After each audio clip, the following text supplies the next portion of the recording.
The expulsion of the Hyksos rulers around 1550 BC marked the beginning of Egypt's most militarily aggressive and territorially expansive period. The pharaohs of the 18th dynasty emerged from their victory not merely as restored rulers of a unified Egypt, but as conquerors determined to prevent foreign domination through overwhelming military superiority. This transformation from a defensive kingdom to an imperial superpower would define the next 5 centuries of Egyptian civilization. Thutmose III, who ruled from approximately 1479 to 1425 BC, embodied this new imperial ambition with unprecedented military campaigns that stretched Egyptian influence from the Fourth Cataract of the Nile deep into Nubia to the banks of the Euphrates River in Mesopotamia. His 17 recorded military campaigns represent the most systematic conquest program in ancient Near Eastern history. The pharaoh's forces moved with calculated precision, utilizing bronze weapons, horse-drawn chariots, and composite bows that gave Egyptian armies technological advantages over their opponents. The Battle of Megiddo in 1457 BC demonstrated Thutmose III's tactical brilliance and the effectiveness of Egyptian military organization. Leading a coalition of Canaanite city-states, the ruler of Kadesh had positioned his forces in the strategically vital Jezreel Valley, controlling the main trade route between Egypt and Mesopotamia. Rather than taking the safer, longer routes his generals recommended, Thutmose III chose the narrow Aruna Pass, emerging unexpectedly on the plain before Megiddo with his entire army intact. The Egyptian pharaoh personally led the charge in his golden chariot, his blue war crown gleaming as his forces scattered the enemy coalition. The siege of Megiddo lasted 7 months, during which Egyptian engineers constructed a massive wooden palisade around the city, starving the defenders into submission. Egyptian military success stemmed from superior organization and logistics as much as battlefield tactics. The pharaoh's armies operated with supply trains that could sustain campaigns lasting months, while Egyptian naval vessels controlled the eastern Mediterranean coastline, preventing enemy reinforcement and ensuring reliable communication with the homeland. Thutmose III's forces captured 924 chariots, 41 horses, and countless weapons at Megiddo alone, demonstrating the scale of Egyptian military operations. The conquest of Nubia proceeded simultaneously with these northern campaigns, driven by Egypt's insatiable demand for gold and exotic materials. Egyptian forces pushed beyond the traditional border at the First Cataract, establishing fortified settlements at Buhan Sea and eventually reaching Qus near the Fifth Cataract. These weren't mere trading posts, but heavily fortified administrative centers with massive mud brick walls, watchtowers, and permanent garrisons.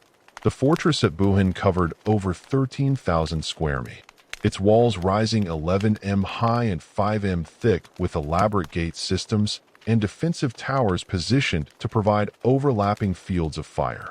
Ramesses II, ruling from 1279 to 1213 BC, inherited this imperial system and expanded it further through both military conquest and diplomatic maneuvering.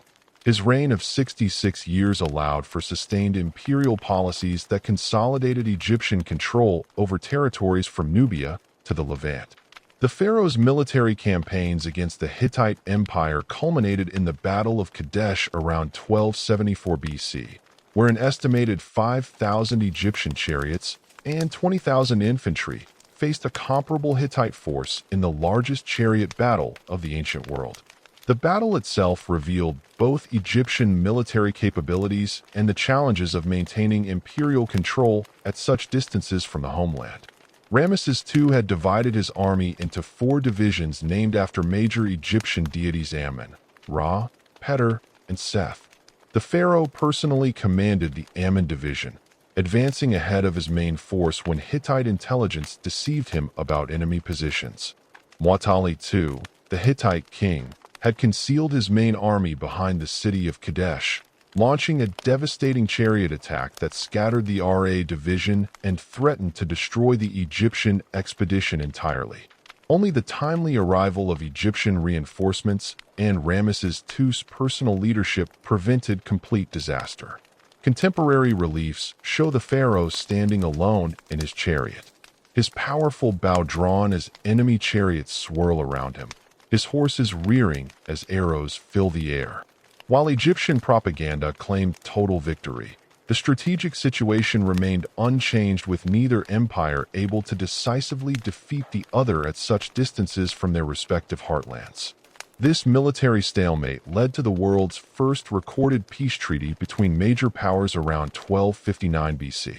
The Egyptian-Hittite Treaty, preserved in both hieroglyphic and ununiform versions, established precise territorial boundaries and mutual defense agreements. The treaty recognized Egyptian control over southern Syria and Palestine, while acknowledging Hittite dominance in northern Syria and Anatolia. Both empires agreed to extradite political refugees and provide military assistance against common enemies, creating a stable international system that endured for generations. The administrative machinery that governed this vast empire represented one of history's most sophisticated bureaucratic systems. The vizier, typically holding the title mayor of the city and vizier of the south or vizier of the north, served as the pharaoh's chief administrator, responsible for tax collection, judicial proceedings, and provincial governance. The vizier's daily routine, recorded in tomb inscriptions, began before dawn with reports from district governors, continued through court sessions judging legal disputes, and concluded with detailed briefings on military supplies, granary levels, and public works projects. Provincial administration operated through a hierarchy of appointed officials answerable directly to the central government. The king's son of Cush governed Nubia with vice-regal authority, commanding both military forces and civilian administrators. This official resided in a palace at Annaba that rivaled royal residences in Egypt proper, complete with throne rooms, administrative offices, and private apartments decorated with scenes of the pharaoh receiving tribute from Nubian chiefs. Similar administrative centers at Memphis controlled the Delta region. While Thebes remained the religious and ceremonial capital, tax collection operated through a complex system that assessed agricultural production, craft output, and trade revenues.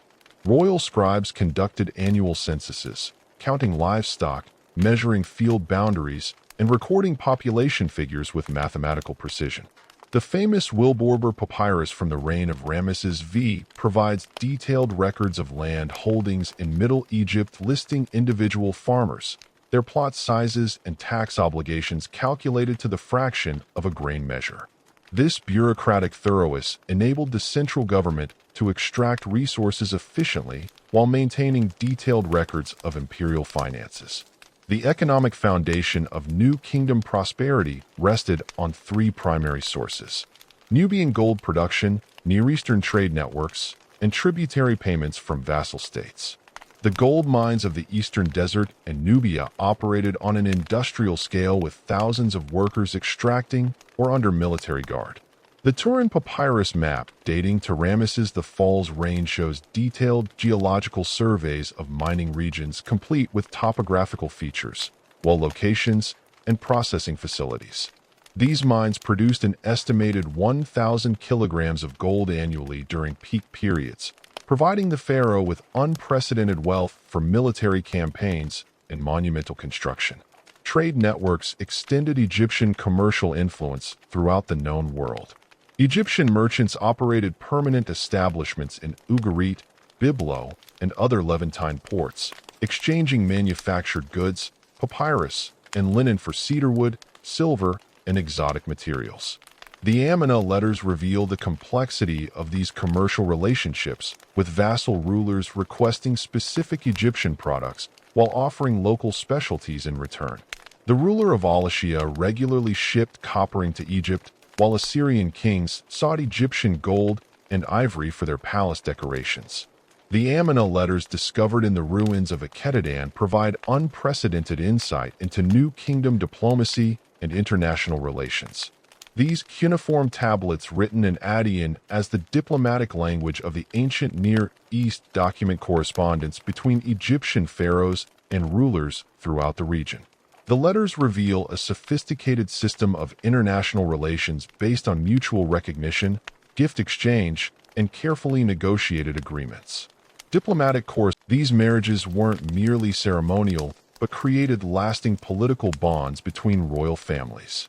When the Babylonian king Bernabares II complained that his daughter hadn't written to him from the Egyptian court, Amenhotep III assured him of her welfare and elevated status, demonstrating the ongoing importance of these diplomatic marriages. The wealth generated by imperial expansion funded the most ambitious construction projects in Egyptian history. The temple complex at Kerak grew continuously throughout the new kingdom, with successive pharaohs adding pylons, courtyards, and sanctuaries that covered over 100 hectares. The Great Hypostyle Hall, completed under Ramesses II, contained 134 massive columns arranged in 16 rows. The capitals carved to represent papyrus flowers and lotus buds. The central columns rose 23 m high, their tops capable of supporting a platform large enough for 50 people to stand upon. Abu's symbol represented the pinnacle of New Kingdom architectural achievement and imperial propaganda. Ramesses II ordered the temple carved directly from living rock on the west bank of the Nile, positioning it to be visible to all river traffic entering Egypt from Nubia. The four colossal statues of the pharaoh, each standing 20 m tall, dominated the landscape for kilometers in every direction. The temple's interior chambers extended 65 m into the cliff face, their walls covered with detailed reliefs depicting Egyptian military victories and religious ceremonies. The economic infrastructure supporting these projects required careful coordination between multiple government departments. Stone quarries in the eastern desert operated year-round with teams of workers extracting granite, sandstone, and other building materials under military supervision. Transport ships, specially designed for heavy cargo, carried massive obelisks and architectural elements down the Nile, their movements coordinated with flood seasons to ensure adequate water levels. The logistics of moving a single obelisk from Aswan to Thebes involved hundreds of workers, specialized equipment, and months of careful planning. Tribute payments from vassal states provided additional resources for imperial projects and military campaigns. The tomb of Re-Kur Vizier under Thutmose III depicts foreign delegations presenting tribute to the pharaoh, their offerings including gold rings, ivory tusks, exotic animals, and manufactured goods. Nubian tribute consisted primarily of gold dust, ebony, ivory, and leopard skins, while Levantine vassals provided cedar wood, silver, horses, and crafted objects. These tributary relationships weren't simply exploitative, but created economic networks that benefited all participants through increased trade and cultural exchange. The military infrastructure necessary to maintain imperial control required constant investment and innovation. Fortified bases along major trade routes housed permanent garrisons equipped with the latest weapons and communication systems. Signal fires and messenger networks enabled rapid communication across the empire, allowing central authorities to respond quickly to local disturbances or external threats. The fortress at Zoyat el Raqam on the Mediterranean coast included workshops for weapon production, stables for cavalry units, and administrative offices for coordinating military operations throughout the Western Delta. The sophisticated administrative machinery and military infrastructure that had sustained Egyptian imperial dominance for nearly 2 centuries faced its most severe internal challenge during the reign of Amenhotep IV, who would later rename himself Akhenaten. The pharaoh's radical departure from traditional Egyptian religious practices and governance structures created unprecedented disruption throughout the empire, undermining the very foundations upon which New Kingdom prosperity had been built. Amenhotep IV ascended to the throne around 1353 BC, inheriting an empire at its territorial and economic zenith. His father, Amenhotep III, had ruled for 38 years of unprecedented peace and prosperity, maintaining Egyptian dominance through diplomatic marriages, tribute collection, and the accumulated military reputation of his predecessors. The new pharaoh initially followed conventional patterns, appearing in traditional regalia and participating in established religious ceremonies at Thebes. However, within 5 years of his accession, he had initiated the most radical religious transformation in Egyptian history. The traditional Egyptian religious system centered on the worship of Amun-Ra as the supreme deity, supported by an extensive pantheon including Peter, Thoth, Hathor, and hundreds of lesser gods and goddesses. This polytheistic framework had evolved over millennia, incorporating local deities from throughout Egypt and creating a complex theological system that justified pharaonic authority through divine kingship. The priests of Amun at Karnak had accumulated enormous wealth and political influence, controlling vast temple estates, managing international trade relationships, and serving as key advisors to the pharaoh on matters of state policy. Akhenaten's religious revolution began with the elevation of the Arton, represented as a solar disk with rays ending in human hands, to supreme status above all other deities.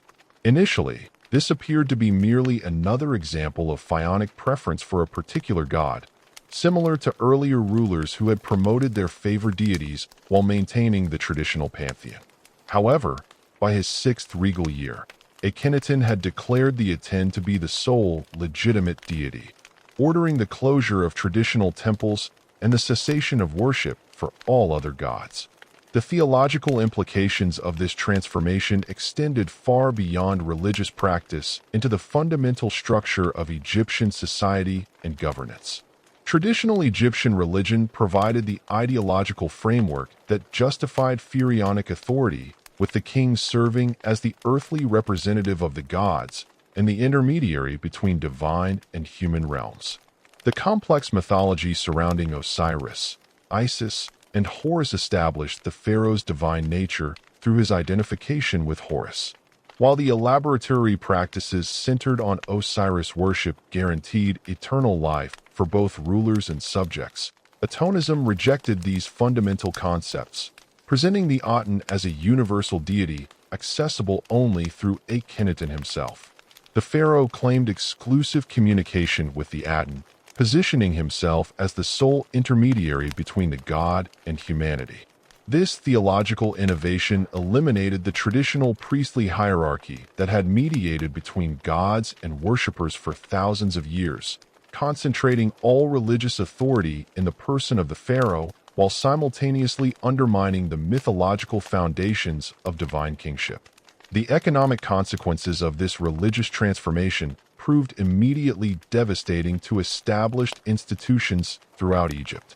The temples of traditional deities controlled approximately one-third of Egypt's agricultural land, employed thousands of priests, scribes, and craftsmen, and managed extensive trading networks that connected Egypt with foreign markets. Akhenaten's closure of these temples eliminated their economic activity overnight, creating unemployment for skilled workers and disrupting commercial relationships that had operated for generations. The Karnak temple complex alone employed over 80,000 people in various capacities, from high priests and temple scribes to agricultural workers and craft specialists. These individuals possess specialized knowledge and skills that have been passed down through family lines for centuries, creating a professional class whose expertise became suddenly obsolete under the new religious system. The pharaoh's agents systematically defaced traditional religious inscriptions throughout Egypt, chiseling out the names of Amun and other deities from temple walls, royal monuments, and private tombs. Akhenaten's decision to abandon Thebes and construct a new capital at Akhetaten represented the physical manifestation of his religious revolution. The site, located on the east bank of the Nile, approximately 300 kilometers north of Thebes, had no previous religious or political significance, allowing the pharaoh to create an entirely new urban center dedicated exclusively to worship. The city's construction began around his fifth regal year and proceeded with remarkable speed, utilizing corps labor from throughout Egypt to build palaces, temples, administrative buildings, and residential districts. The Great Temple of the Aten at Akhetaten differed fundamentally from traditional Egyptian temple architecture. Instead of the enclosed, darkened sanctuaries that characterized temples to Amun and other deities, the Aten temple consisted of open courtyards exposed to sunlight, reflecting the solar nature of the deity. The temple complex extended over 800 m in length, containing multiple offering tables where priests presented food offerings directly under the sun's rays. The royal palace at Achatartan covered approximately 15 hectares, its walls decorated with scenes depicting Akhenaten, his queen Nefertiti, and their 6 daughters worshipping the Aten in informal family settings. These artistic representations marked a dramatic departure from traditional pharaonic iconography, showing the royal family in relaxed poses, embracing their children, and participating in daily activities. The famous bust of Nefertiti, discovered in the workshop of the sculptor Thutmose, exemplifies the artistic revolution that accompanied Atonism with its realistic portrayal of individual features rather than the idealized representations typical of earlier Egyptian art. The administrative challenges of governing from Edeton while maintaining control over a vast empire proved insurmountable for Akhenaten's government. The pharaoh's obsession with religious transformation led to the neglect of foreign policy and military affairs, creating opportunities for Egypt's enemies to challenge established territorial arrangements. The Amanna letters document the deteriorating situation in the Levant, where local rulers repeatedly requested Egyptian military assistance against expanding Hittite influence and internal rebellions. Rabadi, ruler of Byblo and a loyal Egyptian vassal, sent over 50 letters to Achatartan, describing Hittite-supported attacks on Egyptian territories in Syria and Palestine. His correspondence reveals growing desperation as Egyptian garrisons were withdrawn from frontier posts and redeployed to construction projects at the new capital. Rabadi's letters describe enemy forces capturing Egyptian strongholds, intercepting tribute caravans, and encouraging other vassal states to abandon their allegiance to Egypt. The pharaoh's responses, when they came at all, consisted of vague promises and minimal military support.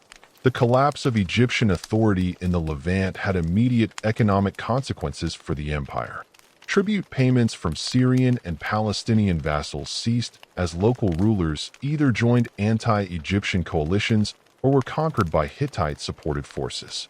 Trade routes that had generated substantial revenues for the Egyptian treasury came under enemy control, disrupting commercial networks that connected Egypt with Mesopotamian and Anatolian markets.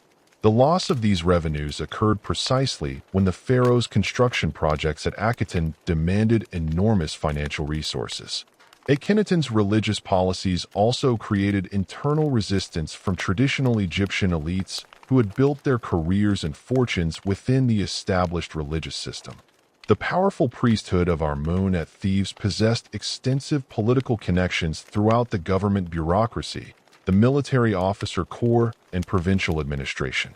These individuals viewed Atonism not merely as theological innovation, but as a direct threat to their economic interests and social status.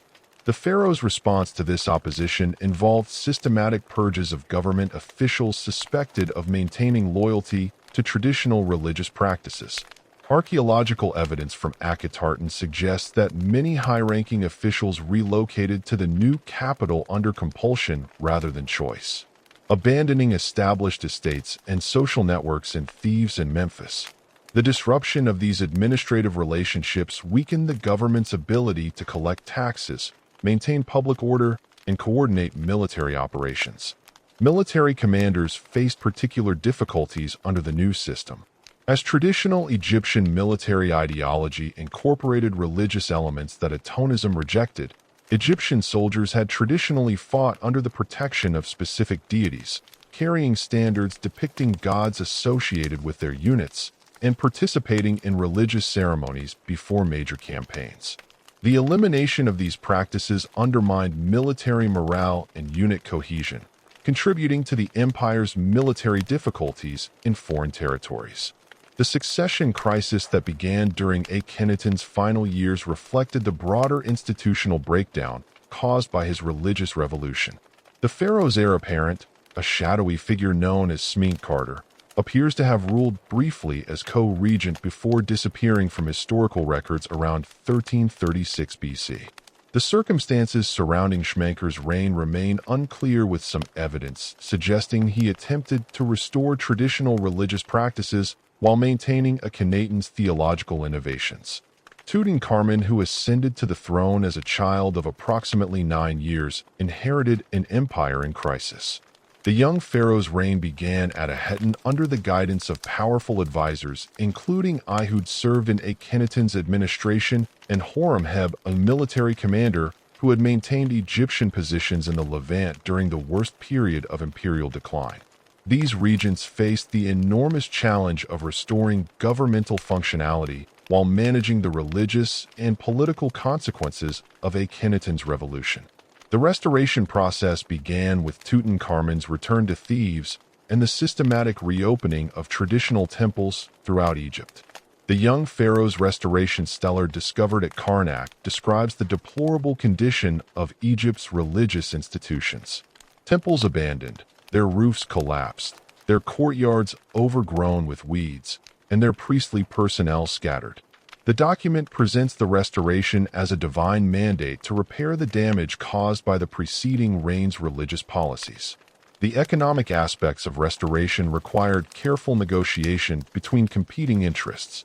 The traditional priesthoods demanded full restoration of their temple estates and economic privileges, while the royal treasury lacked sufficient resources to fund both restoration projects and ongoing governmental operations.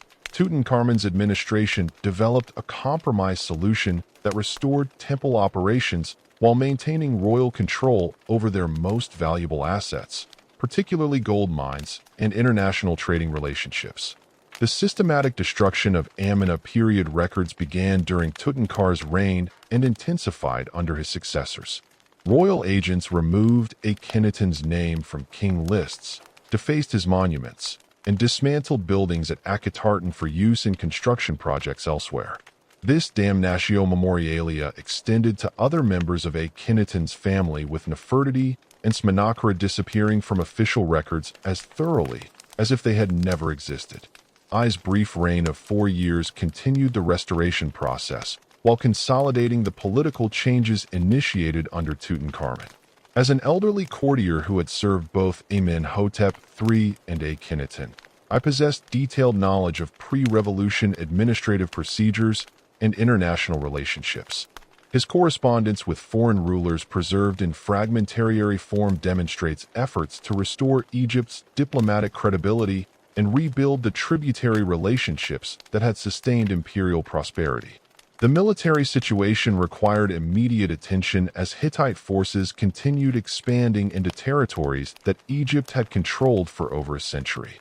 A's generals conducted limited campaigns in southern Palestine and Nubia, achieving sufficient success to discourage further enemy advances while avoiding the massive military commitments that the weakened Egyptian state could not sustain. These defensive operations marked a fundamental shift in Egyptian strategic thinking from imperial expansion to territorial preservation. Horemheb's accession to the throne around 1323 BC brought military expertise and administrative experience to the restoration effort. As a career military officer who had witnessed the empire's decline firsthand, Horemheb understood both the external threats facing Egypt and the internal reforms necessary to address them.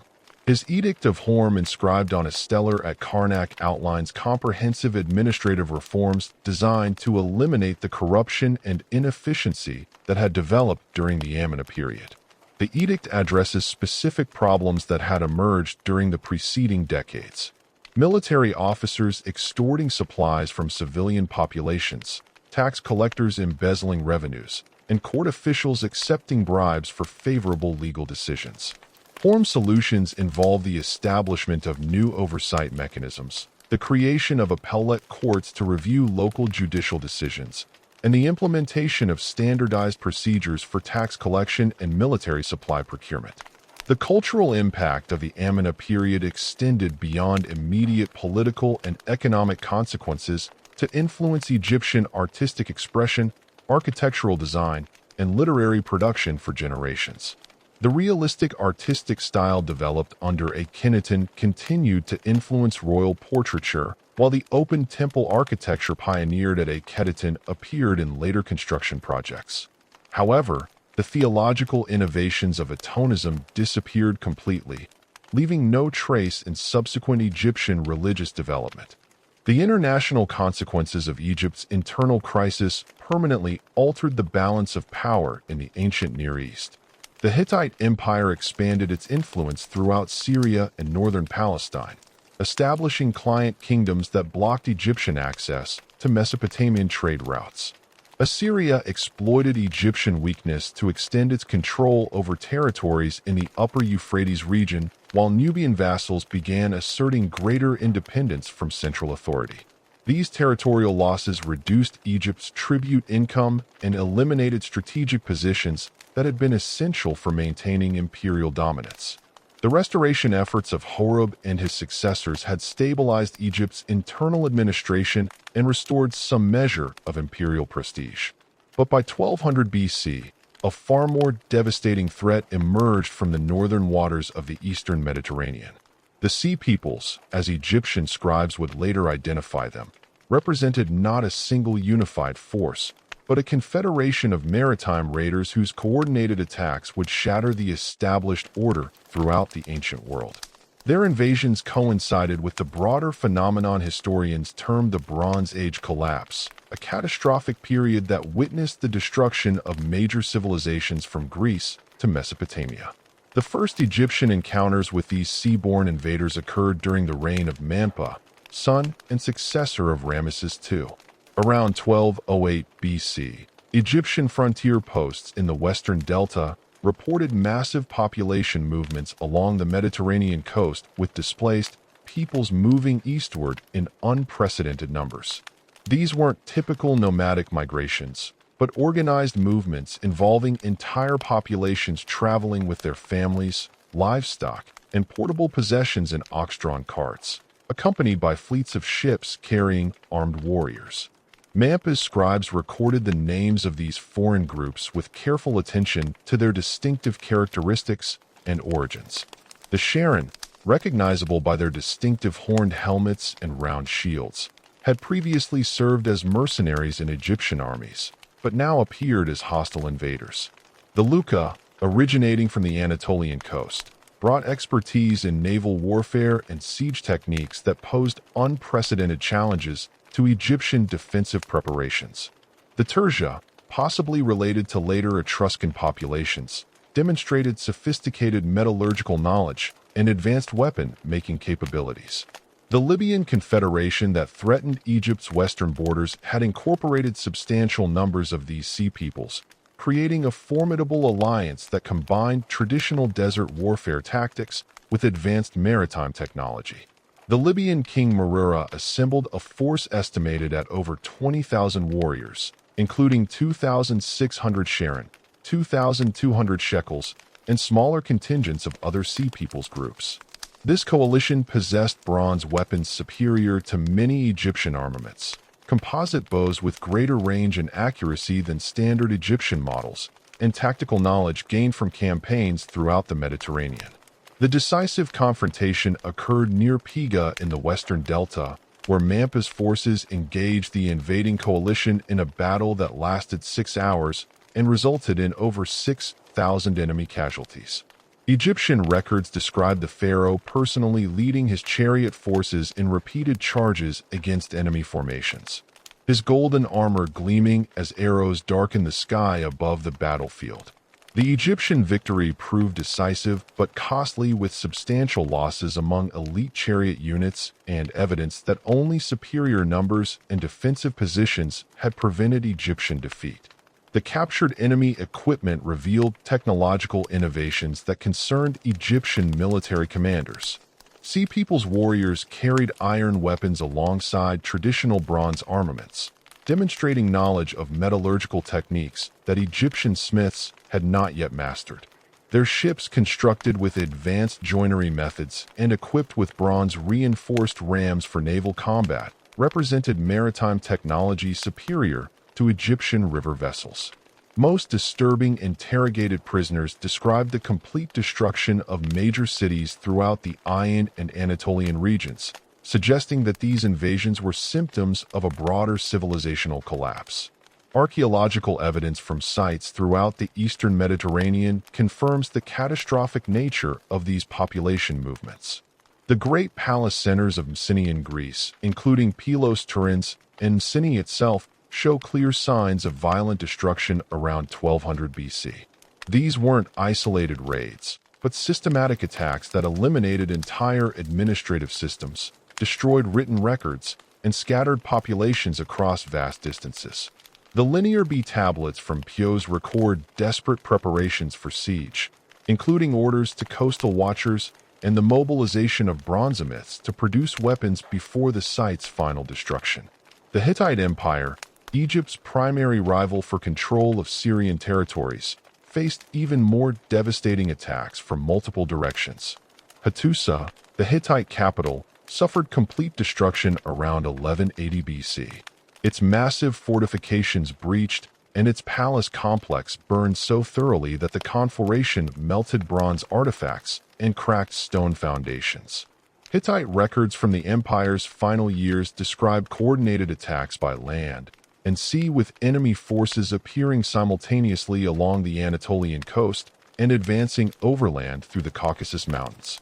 The collapse of Hittite power created a power vacuum in Syria and northern Palestine that various groups rushed to fill. The Arameans, Semitic-speaking peoples from the Syrian desert, established kingdoms in Damascus, Hamath, and other strategic locations, while Assyrian forces expanded westward to claim former Hittite territories in the upper Euphrates region. These developments eliminated the buffer states that had protected Egyptian interests in the Levant, forcing Egypt to defend extended frontiers with reduced military resources. Ramesses III, who ascended to the Egyptian throne around 1186 BC, inherited this deteriorating strategic situation and proved himself the last great warrior pharaoh of the New Kingdom. His reign would witness the most intensive period of siege attacks on Egypt itself, requiring unprecedented military mobilization and innovative defensive strategies. The pharaoh's scribes recorded his preparations with characteristic Egyptian attention to detail, describing the construction of new fortifications along the Delta coast and the establishment of naval bases equipped with purpose-built warships. The great invasion of Ramesses III's 8th regal year represented the climax of Sea People's pressure on Egypt. Contemporary records describe a coordinated assault involving both land and naval forces, with the enemy coalition advancing simultaneously along the Palestinian coast and through the Mediterranean Sea. The land component included the Peleset, who had later established themselves as the biblical Philistines, along with contingents of Tekka, Denion, and Vesh warriors. Their families traveled in massive oxhorn carts, indicating their intention to establish permanent settlements rather than conduct temporary raids. The naval battle, depicted in extraordinary detail on the walls of Ramesses III's mortuary temple at Medina Habu, showcases Egyptian defensive innovations and tactical adaptations. Egyptian ships modified with elevated fighting platforms and reinforced prowls engaged Sea People's vessels in close combat, while archers on shore provided supporting fire. The reliefs show Egyptian marines boarding enemy ships with bronze axes and short swords, while enemy warriors, identifiable by their distinctive feathered headdresses and geometric shield patterns, fight desperately to maintain their vessel formations. The artistic representations at Medinet Habu provide unprecedented detail about Sea People's appearance and equipment. Peleset warriors wore distinctive feathered headdresses with geometric patterns, carried small round shields, and fought with straight swords and javelins. Their ships featured high prows decorated with bird heads, square sails for long-distance travel, and rowing positions for up to 30 oarsmen. The reliefs also show enemy families in their ox carts, women and children traveling with household possessions, pottery, and livestock, emphasizing the migration nature of these movements. The land battle occurred near the Egyptian fortress of Jahi in southern Palestine, where Ramesses III had concentrated his available forces to intercept the enemy advance.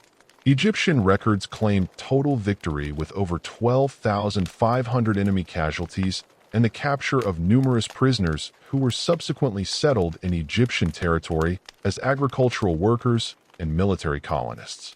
However, the strategic situation remained precarious as Egyptian forces lacked sufficient strength to pursue retreating enemies or re-establish control. The Ptolemaic military organization, based on professional warrior bands rather than territorial militias, proved highly effective in subsequent conflicts with neighboring peoples. Egyptian territorial losses accelerated following Ramesses III's campaigns as the pharaoh's forces proved incapable of maintaining garrisons throughout the traditional imperial territories. The great fortress of Megiddo, which had controlled the vital Jezreel Valley since Thutmose III's conquest, was abandoned around 1150 BC as Egyptian administrators withdrew to more defensible positions closer to the homeland. Similar evacuations occurred throughout Syria and Palestine, with Egyptian forces retreating to a handful of coastal strongholds that could be supplied by sea. The economic consequences of these territorial losses compounded Egypt's military difficulties. Tribute payments from Syrian and Palestinian vassals had provided substantial revenues for the royal treasury, while the loss of trade routes eliminated commercial taxes and customs duties that had sustained imperial administration. The disruption of tin supplies from Anatolia and Cyprus created particular problems for Egyptian bronze production, forcing military commanders to implement strict rationing of metal weapons and tools. The broader Bronze Age collapse phenomenon extended far beyond the Eastern Mediterranean to affect civilizations throughout the ancient world. The Indus Valley civilization experienced similar disruptions around this period, with major urban centers abandoned and trade networks collapsed. In Europe, then field culture emerged from the chaos of Bronze Age destruction, introducing new burial practices and settlement patterns that reflected fundamental social changes. Even distant China experienced political upheaval during this period, with the Western Zhou dynasty replacing the Shang rulers amid evidence of widespread warfare and population displacement.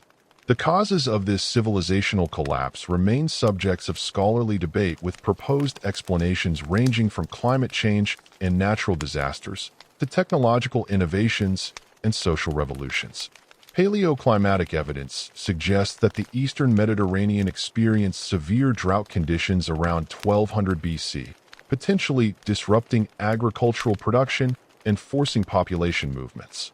The introduction of iron technology may have destabilized existing military balances, while social tensions within Bronze Age palace societies might have contributed to internal collapse. Egyptian records from this period describe unusual weather patterns, including failed Nile floods and extended periods of low rainfall in normally fertile regions. The Cannibal Hymn texts from this era reference widespread famine and social disorder, while administrative documents record emergency grain distributions and the suspension of normal tax collection procedures.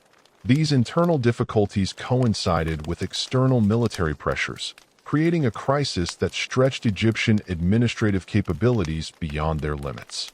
The religious and cultural impact of the Sea People's invasions extended beyond immediate military consequences to influence Egyptian worldview and artistic expression. Traditional Egyptian concepts of cosmic order, which portrayed Egypt as the center of a stable, divinely ordained world, required fundamental revision in light of the widespread destruction and chaos throughout the known world. Temple inscriptions from this period reflect increased emphasis on protective deities and defensive magical practices, while artistic representations show greater attention to fortifications and military preparations. The settlement of captured sea peoples within Egypt itself created new cultural dynamics that would influence Egyptian society for centuries. These populations brought distinct crafting techniques, particularly in metallurgy and pottery production, that gradually influenced Egyptian material culture. Their military expertise proved valuable for Egyptian commanders who incorporated Sea People's tactical innovations into standard Egyptian military doctrine. However, their presence also created potential security concerns, as these communities maintained distinct identities and could potentially serve as bases for future enemy operations. The transformation of Mediterranean trade networks following the Bronze Age collapse forced Egypt to develop new commercial relationships and trading strategies. Traditional partners like the Mycenaean Greeks and Hittite merchants had disappeared, while new groups like the Phoenicians began establishing maritime trading networks that would eventually challenge Egyptian commercial dominance. The pharaoh's administrators worked to establish relationships with these emerging powers while protecting Egyptian interests in remaining trade routes. Ramesses III's later years witnessed continued pressure from various directions, with Libyan tribes resuming their attacks on Egypt's western borders and Nubian vassals asserting greater independence in the south. The pharaoh's military resources, depleted by the massive campaigns against the Sea Peoples, proved insufficient to address all these challenges simultaneously. Egyptian forces achieved limited successes in individual campaigns, but could not restore the comprehensive imperial control that had characterized earlier periods of the New Kingdom. The assassination of Ramesses III around 1155 BC, the result of a palace conspiracy involving royal wives and court officials, symbolized the internal decay that accompanied external military pressures. The conspiracy, documented in judicial papyri that survived from the subsequent trials, revealed deep divisions within the royal court and growing dissatisfaction with the pharaoh's military policies.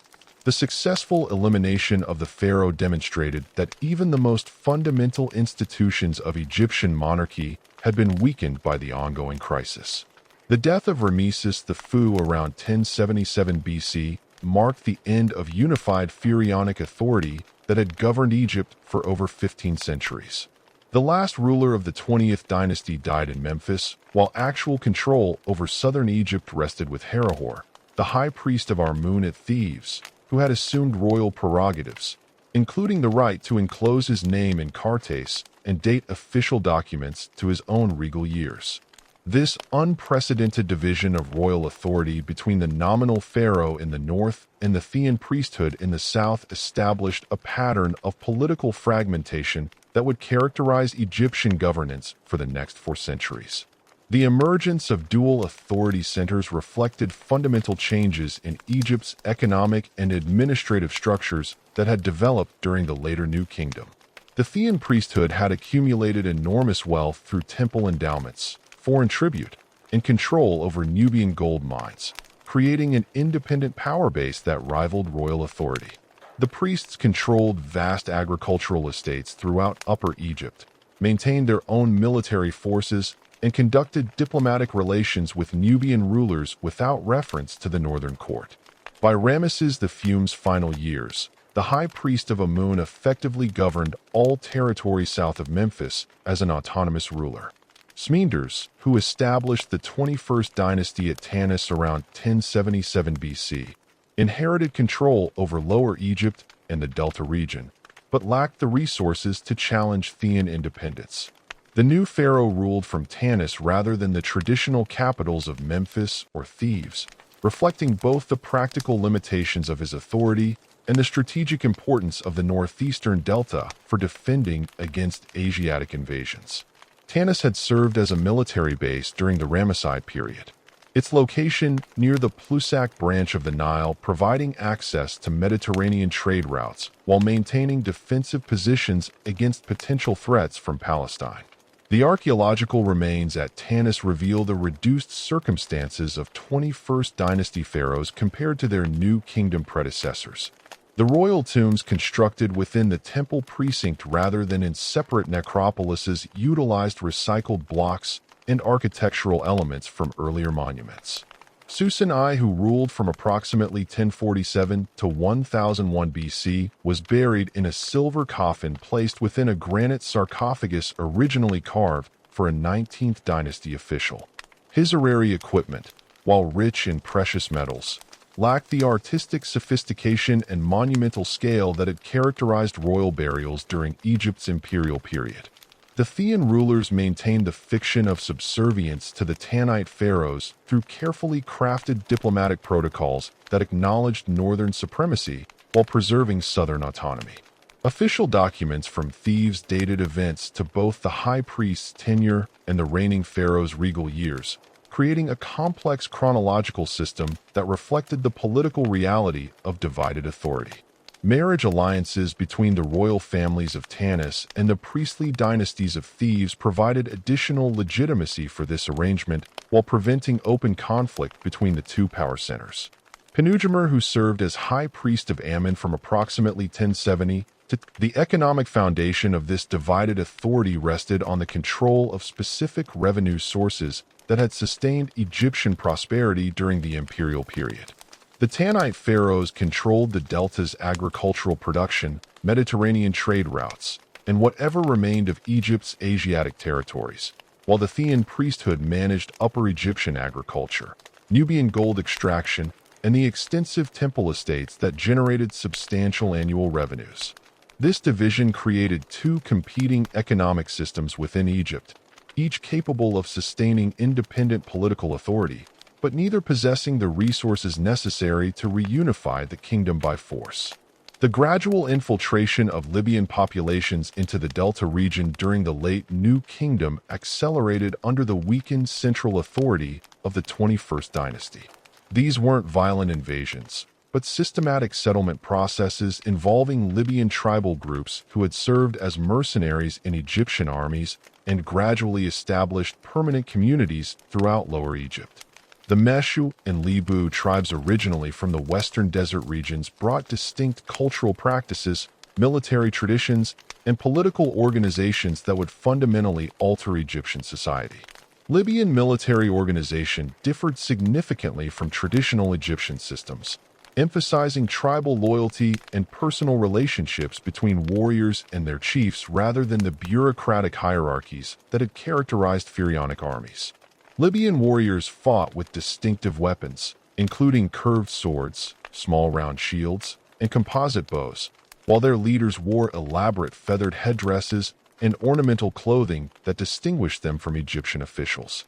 These military traditions proved highly effective in the decentralized political environment of the Third Intermediate Period, where personal loyalty and military prowess often determined political success more than administrative competence or religious authority.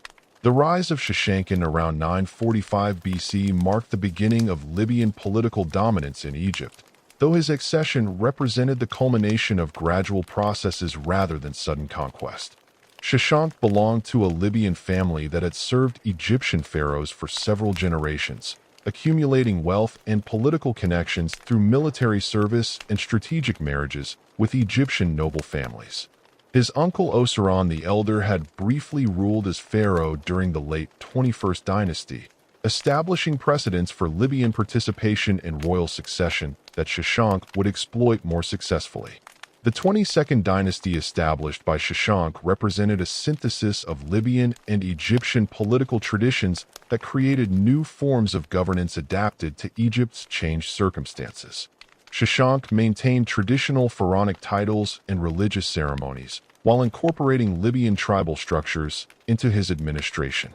He appointed family members to key positions throughout Egypt, creating a network of related rulers who governed major cities and provinces as semi-autonomous vassals rather than appointed officials subject to central authority. Shashank's military campaigns in Palestine around 925 BC demonstrated both the potential and limitations of Libyan Egyptian power. His forces successfully captured numerous cities throughout the former Egyptian Empire, including Jerusalem, where they plundered Solomon's temple and extracted tribute from the divided kingdoms of Israel and Judah. The campaign reliefs at Kerak depict over 150 conquered cities and towns, suggesting the scale of Egyptian military operations and the temporary restoration of imperial authority in the Levant. However, these conquests proved ephemeral as Shashank lacked the administrative infrastructure necessary to maintain permanent control over distant territories. Egyptian forces withdrew after extracting tribute and plunder, leaving local rulers to resume their independence once the immediate military threat disappeared. The campaign's primary achievement was the demonstration of Egyptian military capability and the extraction of wealth that temporarily strengthened the pharaoh's position within Egypt itself. Internal structure of Libyan Egyptian governance reflected the decentralized nature of tribal political organization. Shashank appointed his sons and close relatives as rulers of major Egyptian cities, creating a system of family-based authority that resembled feudal arrangements more than traditional pharaonic administration. His elder son received appointment as high priest of Amun at Thebes, while other family members governed Memphis, Heracleopolis, and provincial centers throughout Egypt. This system initially provided stability by eliminating conflicts between competing power centers, but it contained inherent weaknesses that would eventually fragment Egyptian unity even further. The hereditary nature of these appointments meant that subsequent generations possessed legitimate claims to their territories regardless of their competence or loyalty to central authority. As family relationships became more distant and local interests diverged from royal policies, the system gradually evolved into genuine political fragmentation rather than decentralized administration. The 23rd dynasty, which emerged around 818 BC, represented the breakdown of even this limited unity as multiple Libyan families asserted independent claims to pharaonic authority. Hegebasti established his capital at Leontopolis in the central delta while maintaining control over Memphis and other strategic locations. Simultaneously, other Libyan rulers in Heracleopolis, Hermopolis, and provincial centers began using royal titles and dating official documents to their own regal years, creating a situation where multiple pharaohs ruled simultaneously in different parts of Egypt. The multiplication of royal authority created unprecedented confusion in Egyptian political and religious life.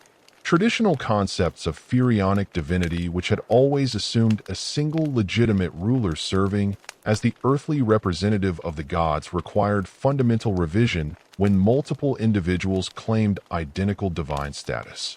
Temple inscriptions from this period reveal the practical difficulties this created, with priests uncertain which pharaohs' names to include in official ceremonies and religious texts. Archaeological evidence from sites throughout Egypt demonstrates the material consequences of this political fragmentation. Construction projects became smaller and more localized, reflecting the reduced resources available to individual rulers. The great temple complexes at Kerak and Luxor received only minor additions and repairs, while provincial temples often fell into disrepair as local rulers prioritized military expenditures over religious construction.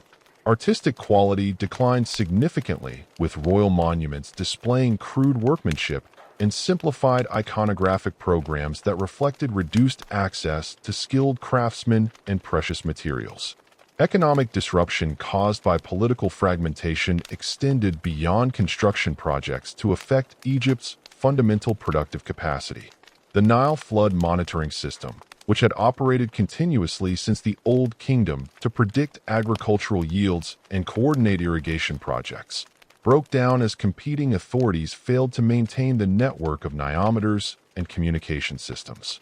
Local rulers focused on short-term revenue extraction rather than long-term agricultural development, leading to the deterioration of irrigation infrastructure and reduced crop yields.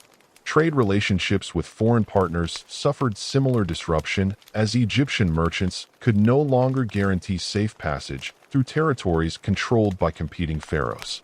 The traditional trade routes that connected Upper and Lower Egypt required passage through multiple political jurisdictions, each demanding customs payments and providing uncertain security guarantees. Foreign traders increasingly bypassed Egyptian intermediaries, establishing direct relationships with producers in Nubia, Palestine, and other regions that had previously been accessed through Egyptian commercial networks. The loss of Nubian tribute represented a particularly severe blow to Egyptian finances, as the gold mines and exotic products of the southern territories had provided substantial revenues throughout the New Kingdom and early Third Intermediate period. Nubian rulers gradually asserted independence from Egyptian authority, initially maintaining nominal allegiance while retaining increasing portions of gold production for their own use. By the 8th century BC, Nubian kingdoms had achieved complete independence and began expanding northward into Egyptian territory.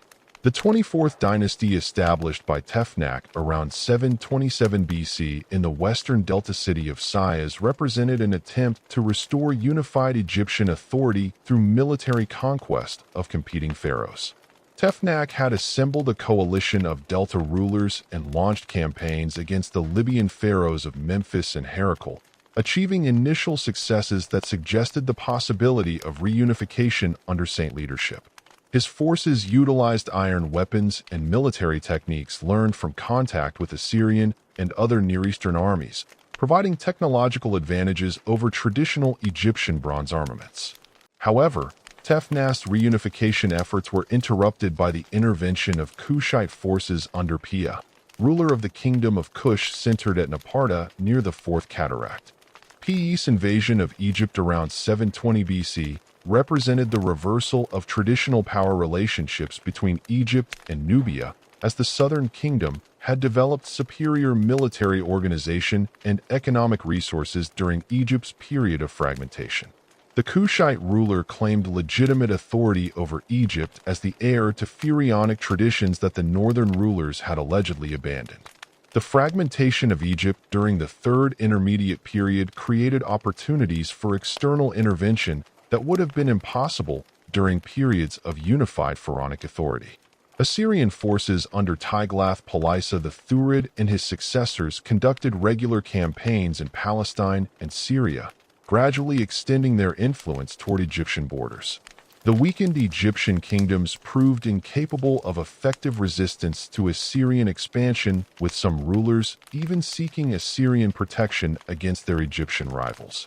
The cultural impact of political fragmentation extended beyond immediate administrative and economic consequences to affect Egyptian religious practices and intellectual traditions.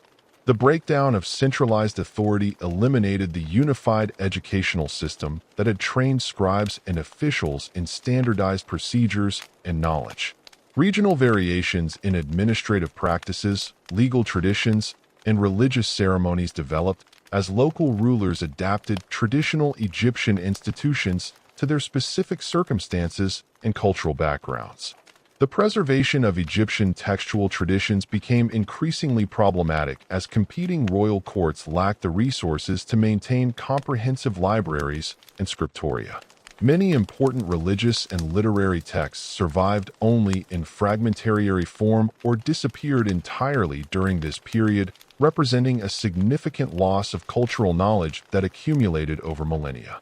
The few texts that continued to be copied often contained errors and variations that reflected the reduced educational standards and cultural continuity of the fragmented kingdoms. The political chaos that had consumed Egypt for over 3 centuries created an unexpected opportunity for the Kingdom of Kush, centered at Napata near the Fourth Cataract of the Nile.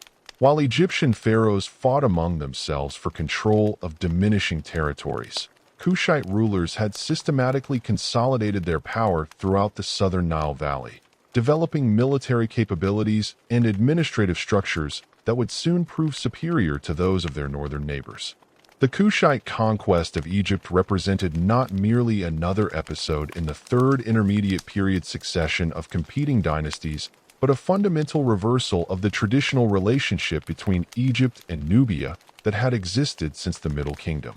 Kashta, who ruled Kush from approximately 760 to 747 BC, initiated the gradual Kushite expansion into Egyptian territory through a combination of military pressure and diplomatic maneuvering that exploited the divisions among competing Egyptian rulers. His forces first occupied the region around Elephantine and Aswan, establishing control over the traditional border between Egypt and Nubia, while maintaining diplomatic relations with the Thean priesthood. The Kushite king's daughter, Amenarus I, received appointment as God's wife of Ammon at Thebes, a position that provided the Kushites with legitimate religious authority over Upper Egypt and access to the enormous wealth of the Ammonius temple complex. The appointment of Ammonis I represented a masterful political strategy that utilized traditional Egyptian religious institutions to legitimize Kushite authority.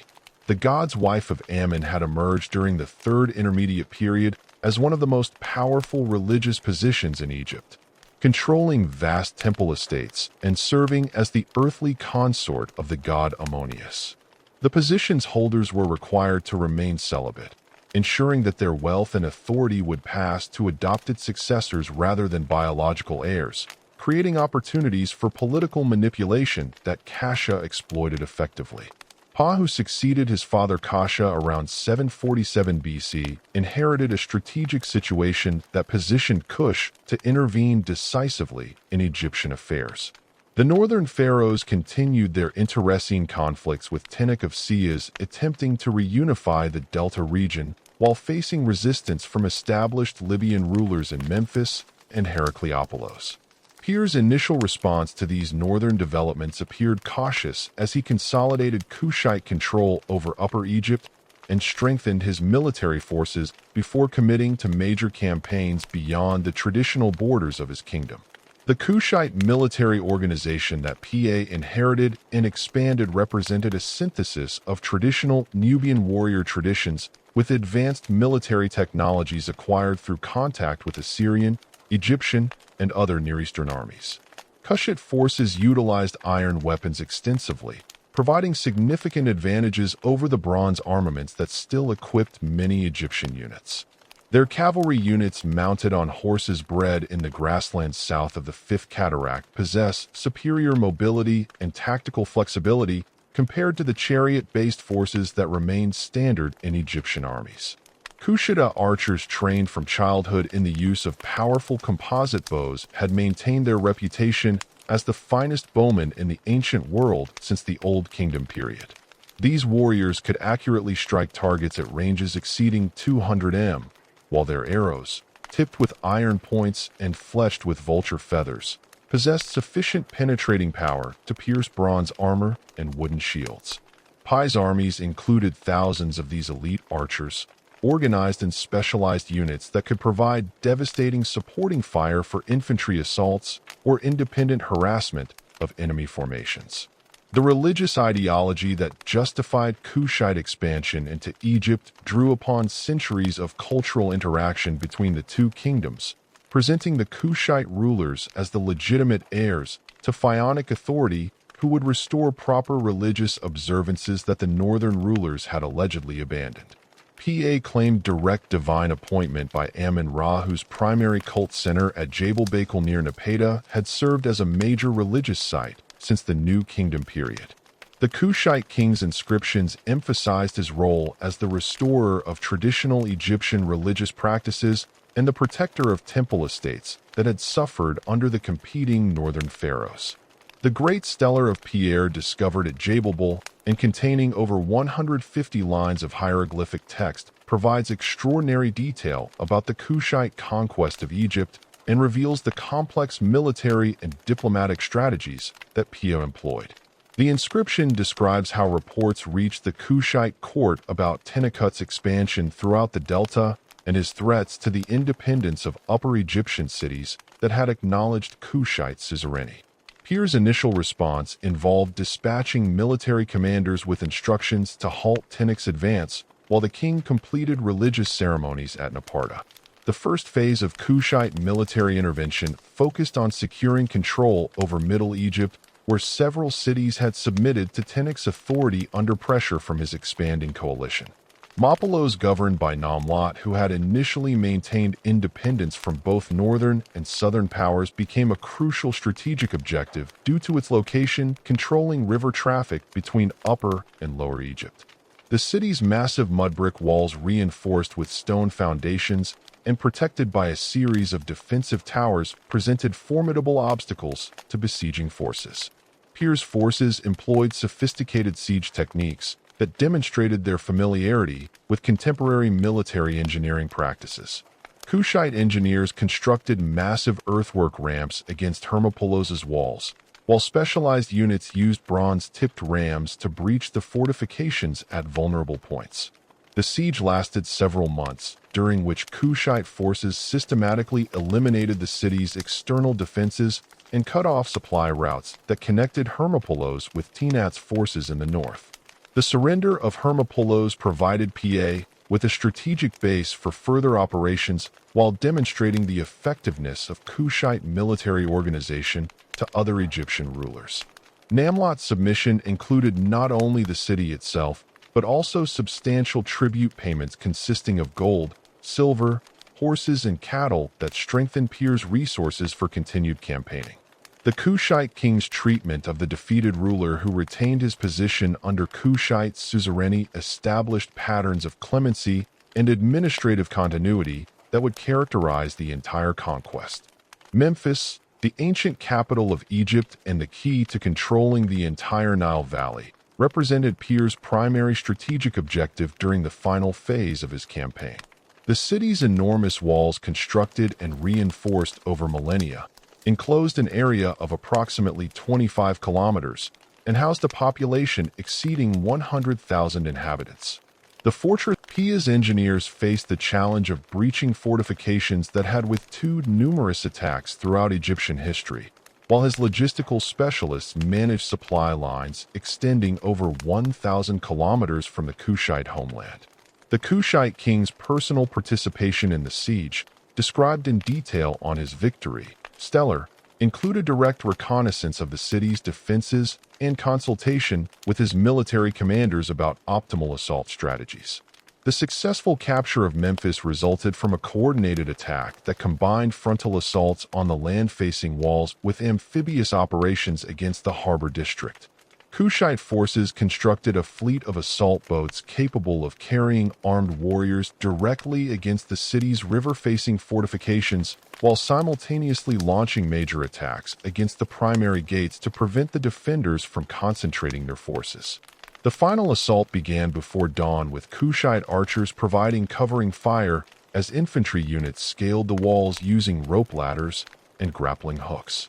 The fall of Memphis effectively ended organized resistance to Kushite expansion, as the remaining Delta rulers lacked the military resources necessary to challenge Pierre's now dominant position.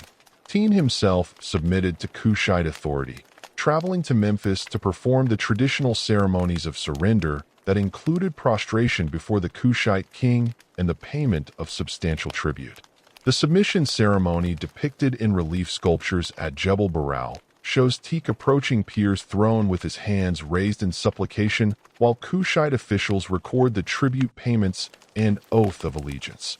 Pi's administrative arrangements following his military victory demonstrated sophisticated understanding of Egyptian governmental traditions and practical recognition of the challenges involved in governing such vast territories from the distant Kushite capital. Rather than attempting to replace existing administrative structures entirely, the Kushite king confirmed most local rulers in their positions while establishing oversight mechanisms that ensured their continued loyalty. Kushite officials received appointments to key positions in major cities, while Egyptian administrators retained responsibility for routine governmental functions. The religious dimension of Kushite rule in Egypt required careful balance between traditional Egyptian practices and the distinct religious traditions that had developed in Kush over the preceding centuries. Pi and his successors presented themselves as pharaohs in the traditional Egyptian sense, adopting full royal titularies that emphasized their roles as sons of Ra and beloved of Amun. However, their religious practices incorporated Kushite elements that reflected the southern kingdom's cultural distinctiveness, including the prominent role of royal women in religious ceremonies and the emphasis on Amun of Nepeta as the supreme manifestation of the god. The construction projects undertaken by Kushite rulers throughout Egypt demonstrated their commitment to pharaonic traditions while showcasing the resources available to their administration. PE initiated restoration work at numerous temples that had suffered neglect during the political fragmentation of the Third Intermediate Period, including major projects at Kerak Luxor and provincial temple complexes throughout Upper Egypt. These restoration efforts involved not merely repairs to existing structures, but significant additions and modifications that reflected Kushite artistic preferences and religious priorities. The artistic style developed under Kushite patronage represented a conscious revival of Old Kingdom and Middle Kingdom Egyptian traditions combined with distinctively Nubian elements that created a unique synthesis. Kushite royal sculptures featured the traditional pharaonic regalia and poses while incorporating facial features and body proportions that reflected the ruler's Nubian ancestry. The famous granite statues of Tahara discovered at various Egyptian sites demonstrate this artistic fusion, showing the king wearing the traditional double crown of Egypt. While his facial features clearly indicate his southern origins, Shabaka, who succeeded Pa around 716 BC, consolidated Kushite control over Egypt while facing the growing threat of Assyrian expansion in the Near East.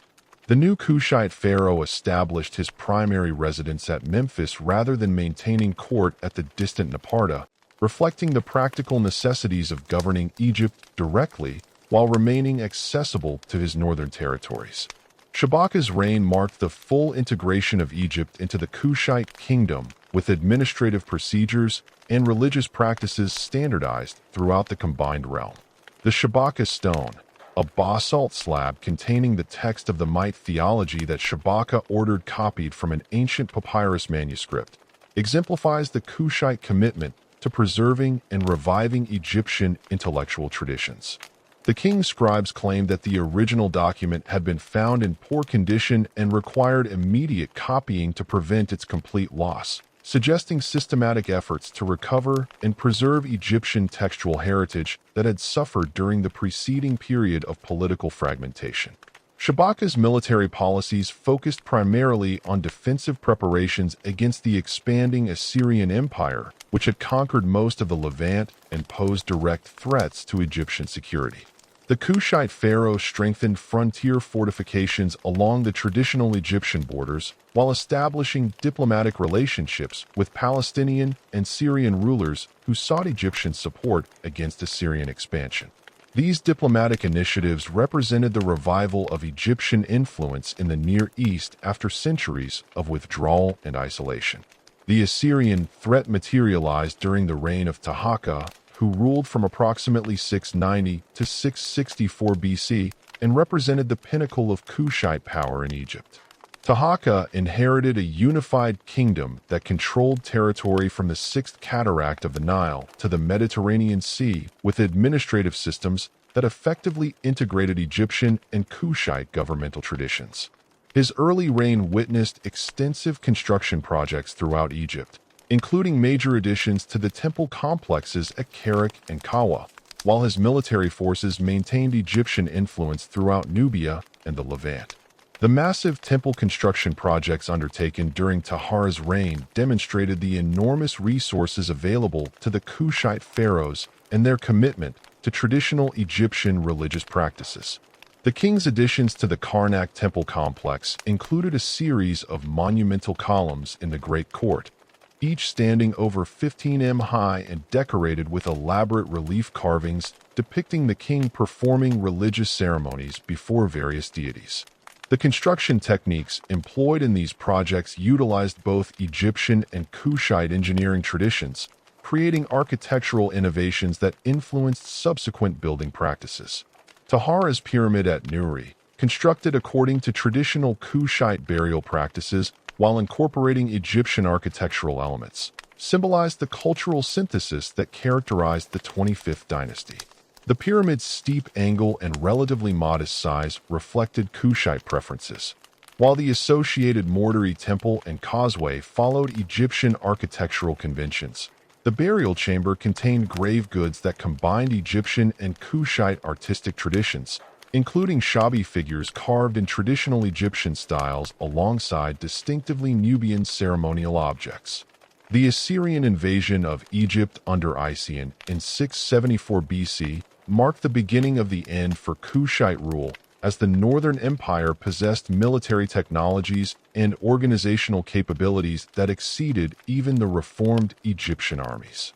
Esen's forces included iron-armed infantry, cavalry units, and siege engines that provided decisive advantages over traditional Egyptian defensive strategies. The Assyrian king's initial campaign achieved limited success, capturing several delta cities before Tahaka's counterattack forced a temporary Assyrian withdrawal. The decisive Assyrian campaign occurred in 671 BC when Esarhaddon's forces achieved a complete victory over Tahaka's armies and captured Memphis after a brief siege. The Kushite pharaoh escaped southward to Thebes, where he maintained resistance for several years while Assyrian forces consolidated their control over Lower Egypt. The Assyrian administrative system, which appointed local Egyptian rulers as vassals while maintaining military garrisons in major cities, proved more effective than previous foreign occupations in preventing Egyptian resurgence. Taharqa's attempts to regain control of northern Egypt continued until his death in 664 BC, with limited successes that demonstrated continued Kushite military capabilities while revealing the fundamental impossibility of maintaining Egyptian unity against superior Assyrian forces. The Kushite pharaoh's final campaigns achieved temporary reoccupation of Memphis and other strategic locations. But these victories proved ephemeral as the Assyrian reinforcements systematically eliminated Egyptian. For the first time since the Hyksos invasions of the Second Intermediate Period, foreign armies had successfully penetrated the Nile Delta, breached the ancient fortifications of Memphis, and established administrative control over the heartland of pharaonic civilization.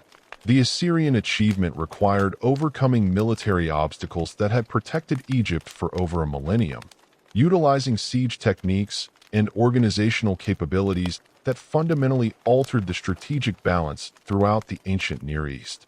Esarhaddon's initial invasion in 674 BC had demonstrated both Assyrian capabilities and the formidable challenges involved in conquering Egypt. The Assyrian king's forces advanced through the Sinai Peninsula with a massive logistical train that included specialized equipment for siege warfare, portable bridges for crossing waterways, and supply wagons capable of sustaining extended campaigns in hostile territory. Assyrian engineers had constructed a series of fortified supply depots along the invasion route, each positioned to provide water provisions and replacement equipment for the advancing armies, while serving as defensive positions against potential Egyptian counterattacks. The Assyrian military machine that approached Egypt's borders represented the most sophisticated military organization in the ancient world, incorporating technological innovations and tactical doctrines developed through centuries of continuous warfare throughout Mesopotamia, Anatolia, and the Levant. Iron weapons equipped every Assyrian soldier, from the heavy infantry, who formed the core of siege operations, to the light cavalry units that provided reconnaissance and harassment capabilities. Assyrian smiths had perfected techniques for producing iron arrowheads, spear points, and sword blades that maintained sharp edges longer than bronze equivalents, while possessing superior penetrating power against enemy armor and shields. The siege engines that accompanied Esarhaddon's invasion force included massive battering rams mounted on wheeled platforms, siege towers capable of overtopping Egyptian fortifications, and specialized equipment for undermining defensive walls. These machines represented engineering achievements that exceeded anything available to Egyptian defenders, incorporating mechanical principles and construction techniques that Assyrian military engineers had refined through decades of siege warfare against fortified cities throughout their empire. The largest battering rams required teams of up to 100 men to operate effectively. Their bronze-reinforced heads capable of shattering stone blocks and wooden gates that had previously provided adequate protection against conventional attacks. Taharqa's defensive preparations revealed both the strengths and limitations of Egyptian military adaptation during the Kushite period. The pharaoh had strengthened frontier fortifications throughout the Delta region, constructing new defensive works at Pisium and other strategic locations, while upgrading existing fortresses with additional walls and defensive towers. Egyptian engineers had incorporated some iron weapons into their arsenals and adopted cavalry units modeled on Assyrian examples. But these innovations remained limited in scope and could not offset the fundamental technological and organizational advantages possessed by their enemies. The decisive campaign of 671 BC began with Esarhaddon's systematic reduction of Egyptian frontier positions, utilizing siege techniques that overwhelmed defenders who lacked adequate preparation for such intensive attacks. The fortress at Palu, which controlled the primary invasion route through this eastern delta, fell after a siege lasting only 12 days. its massive walls breached by concentrated battering ram attacks supported by archery units that eliminated defenders from the ramparts. The rapid collapse of this key defensive position opened the entire Delta region to Assyrian penetration and demonstrated the inadequacies of traditional Egyptian defensive strategies against superior siege technology. The Assyrian advance toward Memphis proceeded with methodical efficiency that reflected careful planning and extensive intelligence gathering about Egyptian defensive capabilities. Esarhaddon's forces moved in multiple columns that converged on strategic objectives while maintaining communication through signal systems and mounted messengers. The Assyrian king personally commanded the central column that advanced directly toward Memphis, while subordinate commanders led flanking forces that captured secondary cities and eliminated potential bases for Egyptian counterattacks.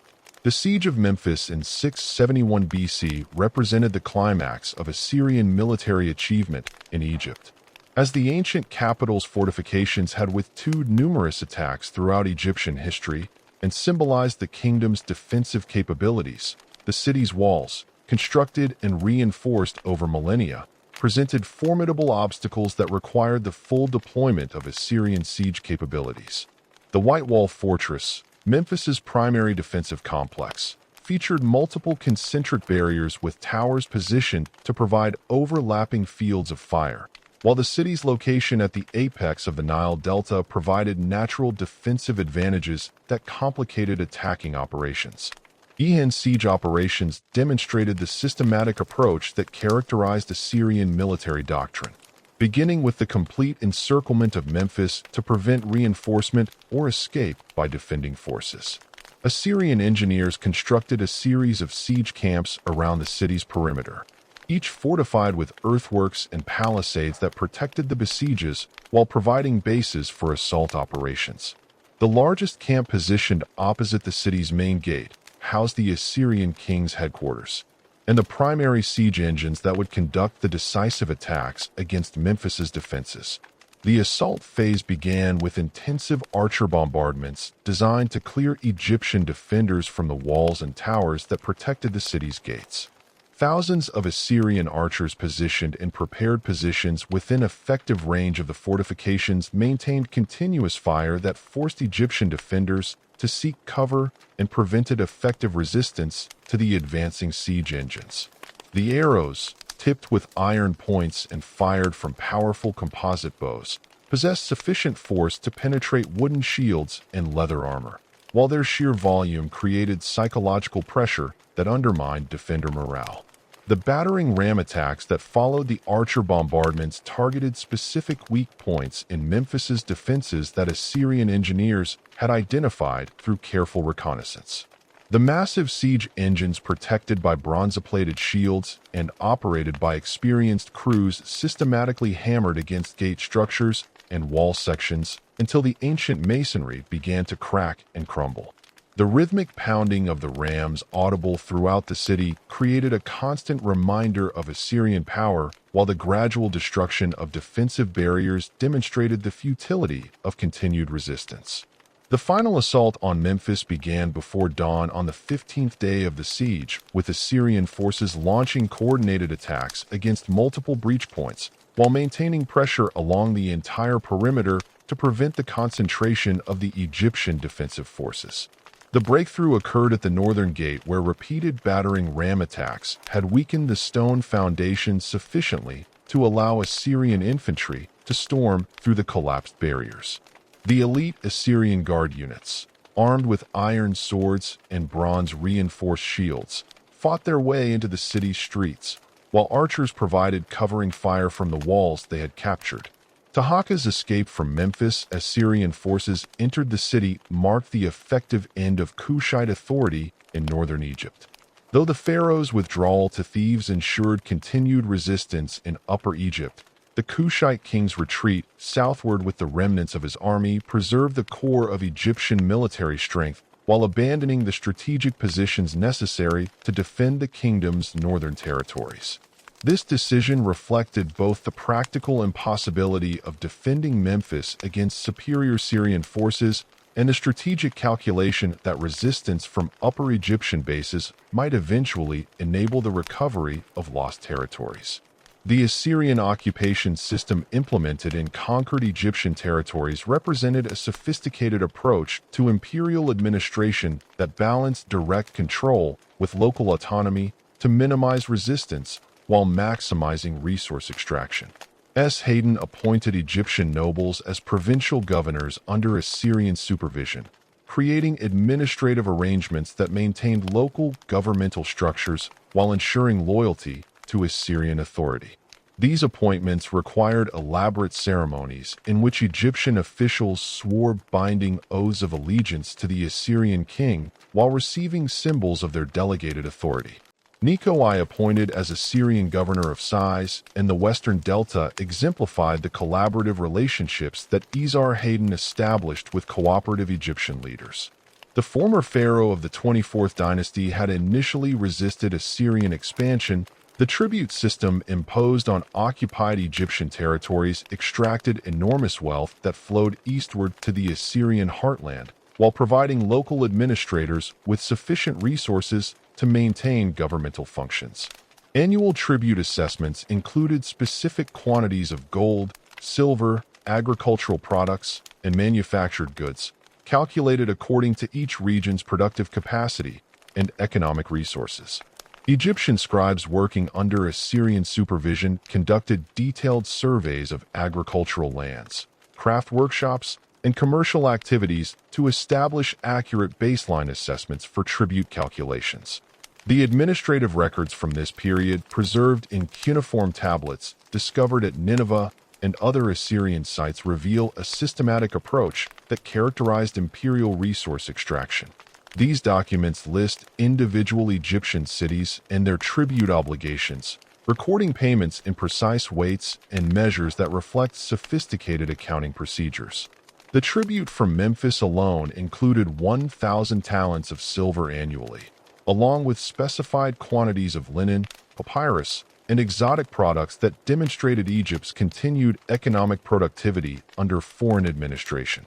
Assyrian military garrisons established throughout occupied Egypt ensured compliance with tribute obligations while deterring potential rebellions against imperial authority.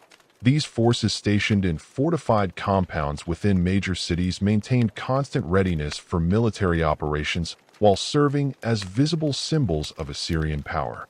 The garrison at Memphis housed approximately 2,000 soldiers, including infantry units, cavalry squadrons, and specialized siege personnel equipped with the latest military technology available to Assyrian forces.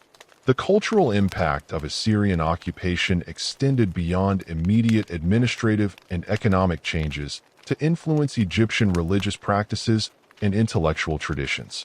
Assyrian officials generally tolerated traditional Egyptian religious observances while ensuring that temple activities supported imperial authority rather than encouraging resistance. The appointment of pro-Assyrian priests to major religious positions eliminated potential centers of opposition while maintaining the ceremonial functions that legitimized governmental authority in Egyptian society. Tantamani's accession to the Kushite throne following Tahaka's death in 664 BC initiated the final phase of Egyptian resistance to Assyrian occupation.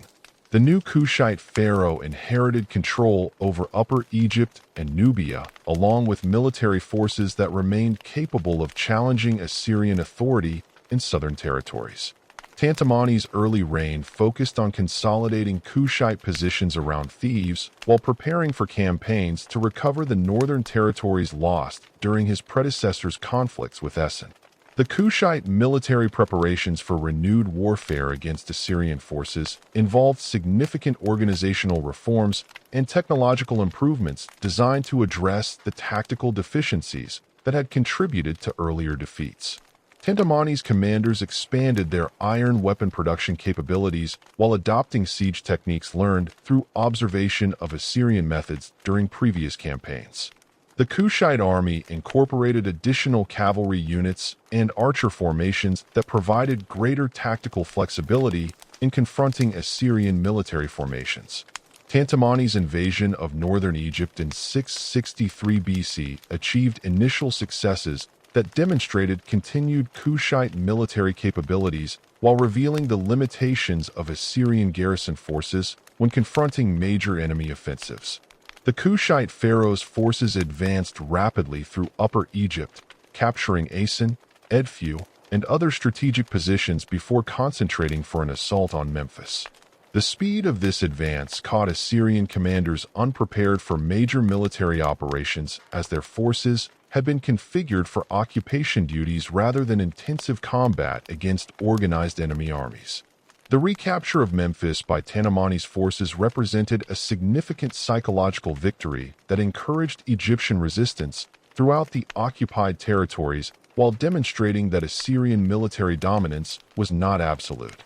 The Kushite assault on the ancient capital utilized siege techniques learned from previous Assyrian operations, including coordinated attacks against multiple breach points and the systematic elimination of defensive positions through concentrated archer fire. The success of these operations vindicated Kushite military reforms while providing momentum for further advances into the Delta region. The Assyrian response to Ptolemai's invasion involved the deployment of substantially larger military forces under the direct command of Ashurbanipal, who had succeeded his father Esarhaddon as Assyrian king. The new monarch's military preparations included the mobilization of elite units from throughout the Assyrian Empire, creating an invasion force that exceeded the size and capabilities of previous expeditions to Egypt. Ashurbanipal's personal participation in the campaign demonstrated the strategic importance that Assyrian leadership attached to maintaining control over Egyptian territories and resources. The decisive confrontation between Assyrian and Kushite forces occurred near Memphis in early 663 BC, resulting in a complete Assyrian victory that eliminated effective Kushite resistance in northern Egypt. Ptolemai's army, despite its recent successes and improved organization, proved unable to withstand the concentrated assault of Ashurbanipal's forces. The battle demonstrated the continuing technological and tactical advantages possessed by Assyrian military units, particularly their superior siege capabilities and coordinated infantry cavalry operations. Ptolemai's retreat southward following this defeat marked the beginning of systematic Assyrian pursuit operations designed to eliminate Kushite military capabilities permanently. Ashurbanipal's forces advanced up the Nile Valley, capturing Egyptian cities that had supported Kushite resistance while pursuing the fleeing pharaoh toward his upper Egyptian strongholds. The Assyrian advance proceeded methodically, with each captured city subjected to systematic plundering that extracted wealth while demonstrating the consequences of resistance to imperial authority. The systematic destruction of Thebes by Ashurbanipal's forces in 663 BC created a power vacuum throughout Egypt that would ultimately enable the emergence of the most remarkable revival in the kingdom's long history. While Kushite resistance collapsed under Assyrian military pressure and Ptolemai retreated permanently to Nubia, the Assyrian Empire itself faced mounting challenges throughout its vast territories that would soon force a strategic withdrawal from Egyptian affairs.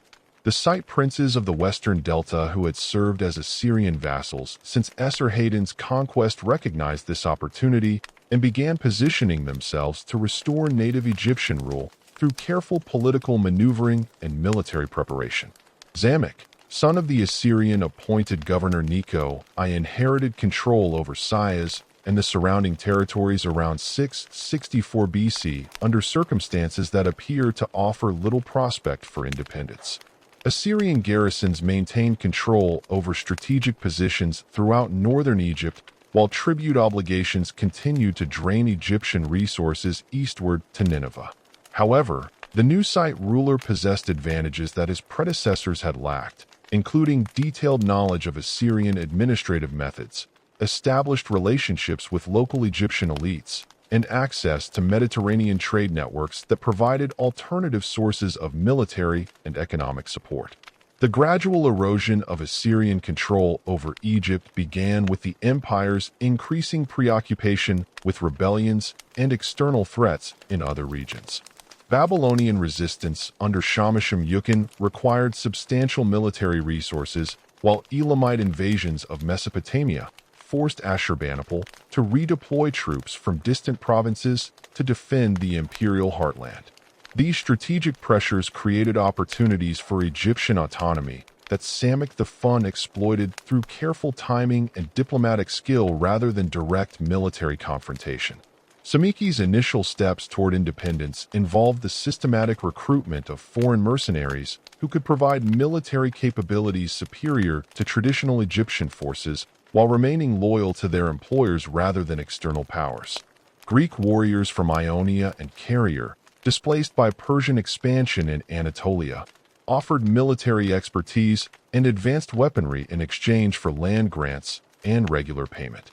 These mercenaries brought iron weapons, advanced siege techniques, and tactical knowledge gained through service in various Mediterranean conflicts, providing Ptolemaic with military assets that rivaled Assyrian capabilities. The establishment of mercenary settlements at strategic locations throughout the Delta created a network of Greek military organization differed fundamentally from both Egyptian and Assyrian systems, emphasizing heavily armed infantry formations that fought in close coordination rather than the mixed cavalry-infantry arrangements typical of Near Eastern armies. The hoplite phalanx, with its overlapping shields and long spears, provided defensive capabilities that could withstand cavalry charges while maintaining sufficient mobility for offensive operations.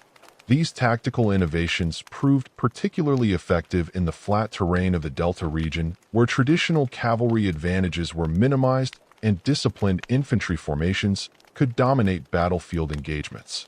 Carian mercenaries brought different but complementary military skills, particularly in naval warfare and amphibious operations that would prove crucial for controlling the Mediterranean coastline and Nile Delta waterways. Carian ships constructed with advanced joinery techniques and equipped with bronze rams for naval combat provided SAT with maritime capabilities that exceeded traditional Egyptian river vessels. These naval forces could intercept Syrian supply ships, conduct raids against enemy coastal positions, and transport troops rapidly between strategic locations throughout the Delta region.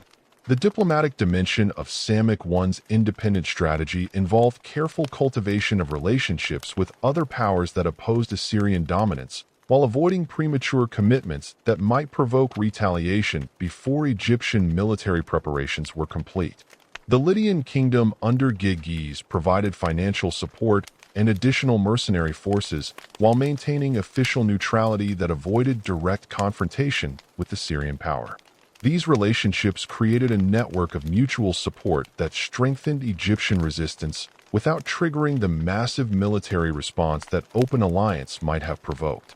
Xanthikin's gradual assertion of independence began with administrative reforms that eliminated Assyrian oversight while maintaining the appearance of continued vassalage. Egyptian officials replaced Assyrian supervisors in key positions throughout the government bureaucracy, while tribute payments were reduced through claims of economic difficulties and natural disasters that made full compliance impossible. These changes proceeded incrementally over several years, creating new realities on the ground while avoiding dramatic gestures that might have prompted immediate military intervention. The economic foundation of Sete independence rested on the revival of Mediterranean trade relationships that had been disrupted during the Assyrian occupation and preceding periods of political fragmentation. Ptolemaic First administration actively courted Greek merchants who could provide access to silver, iron, and other strategic materials while offering Egyptian products including grain, linen, and papyrus to Mediterranean markets. These commercial relationships generated revenues that funded military expansion while creating economic incentives for continued Greek support of Egyptian independence. The establishment of permanent Greek trading facilities at Narcratis around 650 BC marked a crucial development in Egyptian commercial policy that would have lasting consequences for the kingdom's economic and cultural development. Unlike previous foreign trading arrangements that operated through Egyptian intermediaries, the Narcratis colony allowed Greek merchants to establish permanent residence and conduct business according to their own legal traditions while remaining subject to Egyptian taxation and administrative oversight. This arrangement attracted substantial Greek investment while providing the Egyptian government with reliable revenue sources and access to Mediterranean commercial networks. Naucritis developed rapidly into a major commercial center that rivaled traditional Egyptian trading cities in volume and diversity of economic activity. The city's harbor facilities, constructed with Greek engineering expertise and Egyptian labor, could accommodate the largest Mediterranean merchant vessels while providing secure storage for valuable cargoes. Greek craftsmen established workshops that produced goods combining Egyptian materials with Mediterranean artistic traditions, creating products that appealed to customers throughout the ancient world, while generating substantial profits for both Greek entrepreneurs and the Egyptian treasury. The cultural impact of Greek settlement in Egypt extended beyond immediate commercial benefits to influence Egyptian artistic expression, architectural design, and intellectual development. Greek sculptors working in Egyptian workshops introduced new artistic techniques while adapting to local aesthetic preferences, creating distinctive hybrid styles that combined Greek naturalism with traditional Egyptian symbolic content. The famous sculptures from this period demonstrate sophisticated technical skill in rendering human anatomy and facial expressions while maintaining the hierarchical compositions and religious iconography that characterized pharaonic art. Egyptian architects incorporated Greek architectural elements into traditional building designs, particularly in the construction of temple complexes and administrative buildings that required large interior spaces and sophisticated structural engineering. The use of Greek column designs and construction techniques enabled the creation of larger unsupported spans while maintaining the massive scale that Egyptian religious architecture demanded. These innovations appeared most prominently in the temple additions and renovations that Ptolemaic Van sponsored throughout Egypt as part of his broader cultural revival program. The religious dimension of the site Renaissance involved systematic efforts to restore traditional Egyptian religious practices while incorporating innovations that reflected the kingdom's changed circumstances and international connections. Ptolemaic I sponsored major restoration projects at temple complexes throughout Egypt, repairing damage from the Assyrian occupation while adding new structures that demonstrated royal piety and economic prosperity. These projects employed thousands of skilled craftsmen and laborers while consuming enormous quantities of stone, metal, and other materials that stimulated economic activity throughout the kingdom. The deliberate revival of Old Kingdom artistic and architectural styles during the site period represented more than mere antiquarian interest, but constituted a sophisticated political strategy that emphasized the continuity of pharaonic traditions and the legitimacy of native Egyptian rule. Site artists studied and copied sculptures, reliefs, and architectural elements from pyramids and temples dating to the 4th and 5th dynasties, reproducing ancient artistic conventions with remarkable accuracy while adapting them to contemporary requirements. This conscious archaism created visual connections between the site revival and Egypt's most glorious historical periods, while distinguishing native Egyptian culture from foreign influences. The pyramid texts and other ancient religious literature received renewed attention during the site period as priests and scholars worked to restore traditional religious knowledge that had been neglected during preceding centuries of political disruption. These efforts involved the systematic copying of ancient manuscripts, the restoration of damaged temple libraries, and the training of new generations of priests in traditional religious practices and ceremonial procedures.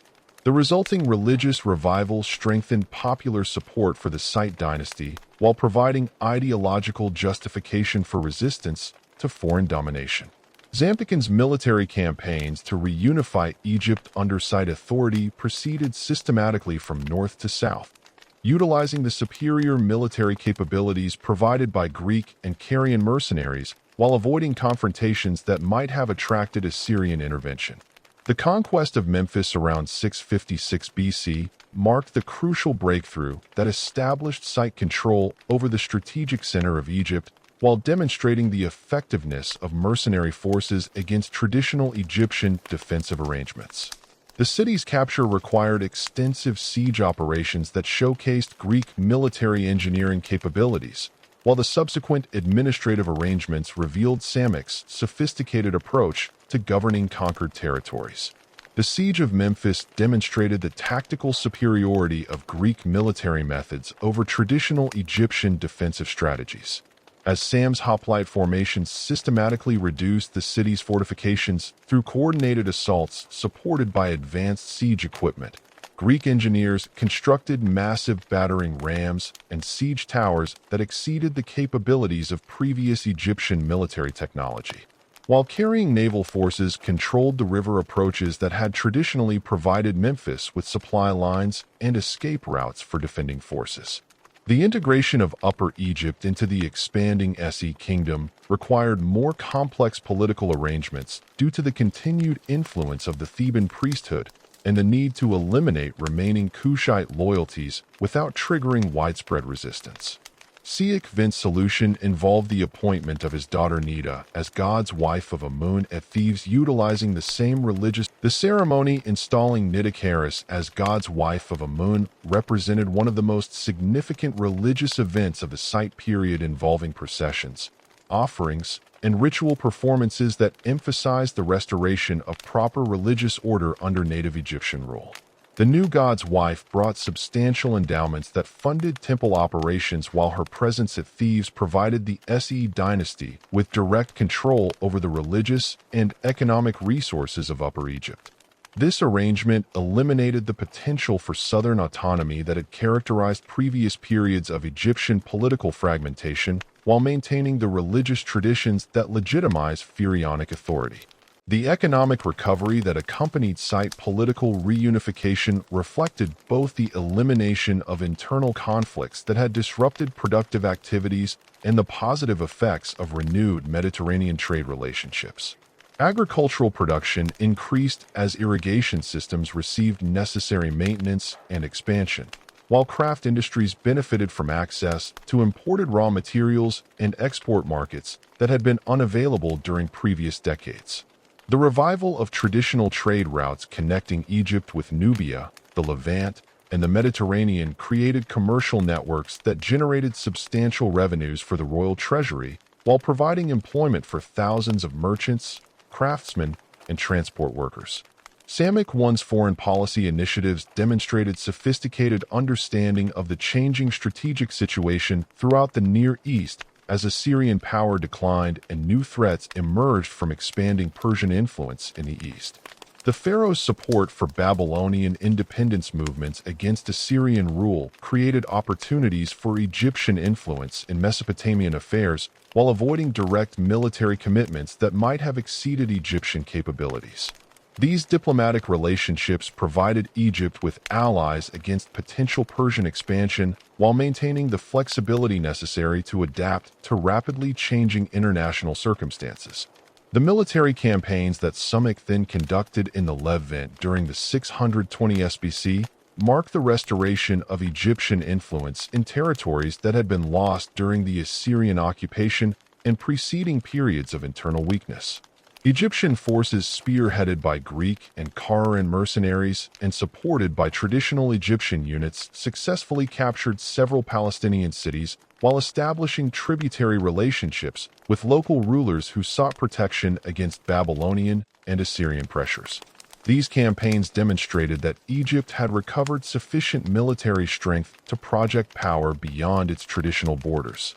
While the revenues extracted from conquered territories helped fund continued military expansion, the siege of Ashdod, which lasted 29 years, according to Herodotus, exemplified both the persistence and limitations of site military capabilities during this period of renewed Egyptian expansion. The prolonged nature of the siege reflected the formidable defensive capabilities of Philistine cities, while demonstrating Egyptian determination to restore control over strategic coastal positions. The eventual capture of Ashdod provided Egypt with a crucial naval base for Mediterranean operations, while eliminating a potential threat to Egyptian commercial activities along the Levantine coast. The death of Ptolemaic around 610 BC marked the end of the most successful phase of site restoration. But his successors inherited a kingdom that had regained its position as a major regional power capable of influencing events throughout the eastern Mediterranean and Near East. The military and administrative foundations established during his 34-year reign provided Egypt with resources and organizational capabilities that would enable continued resistance to foreign domination for another century. However, the rise of the Persian Empire under Cyrus the Great created an existential threat that would ultimately prove insurmountable for even the most capable Egyptian rulers. Necho II, who succeeded his father around 610 BC, inherited both the opportunities and challenges created by the collapse of Assyrian power throughout the Near East. The Babylonian conquest of Nineveh in 612 BC had eliminated Egypt's primary regional rival, while creating new strategic possibilities for Egyptian expansion into territories that had been under Assyrian control for generations.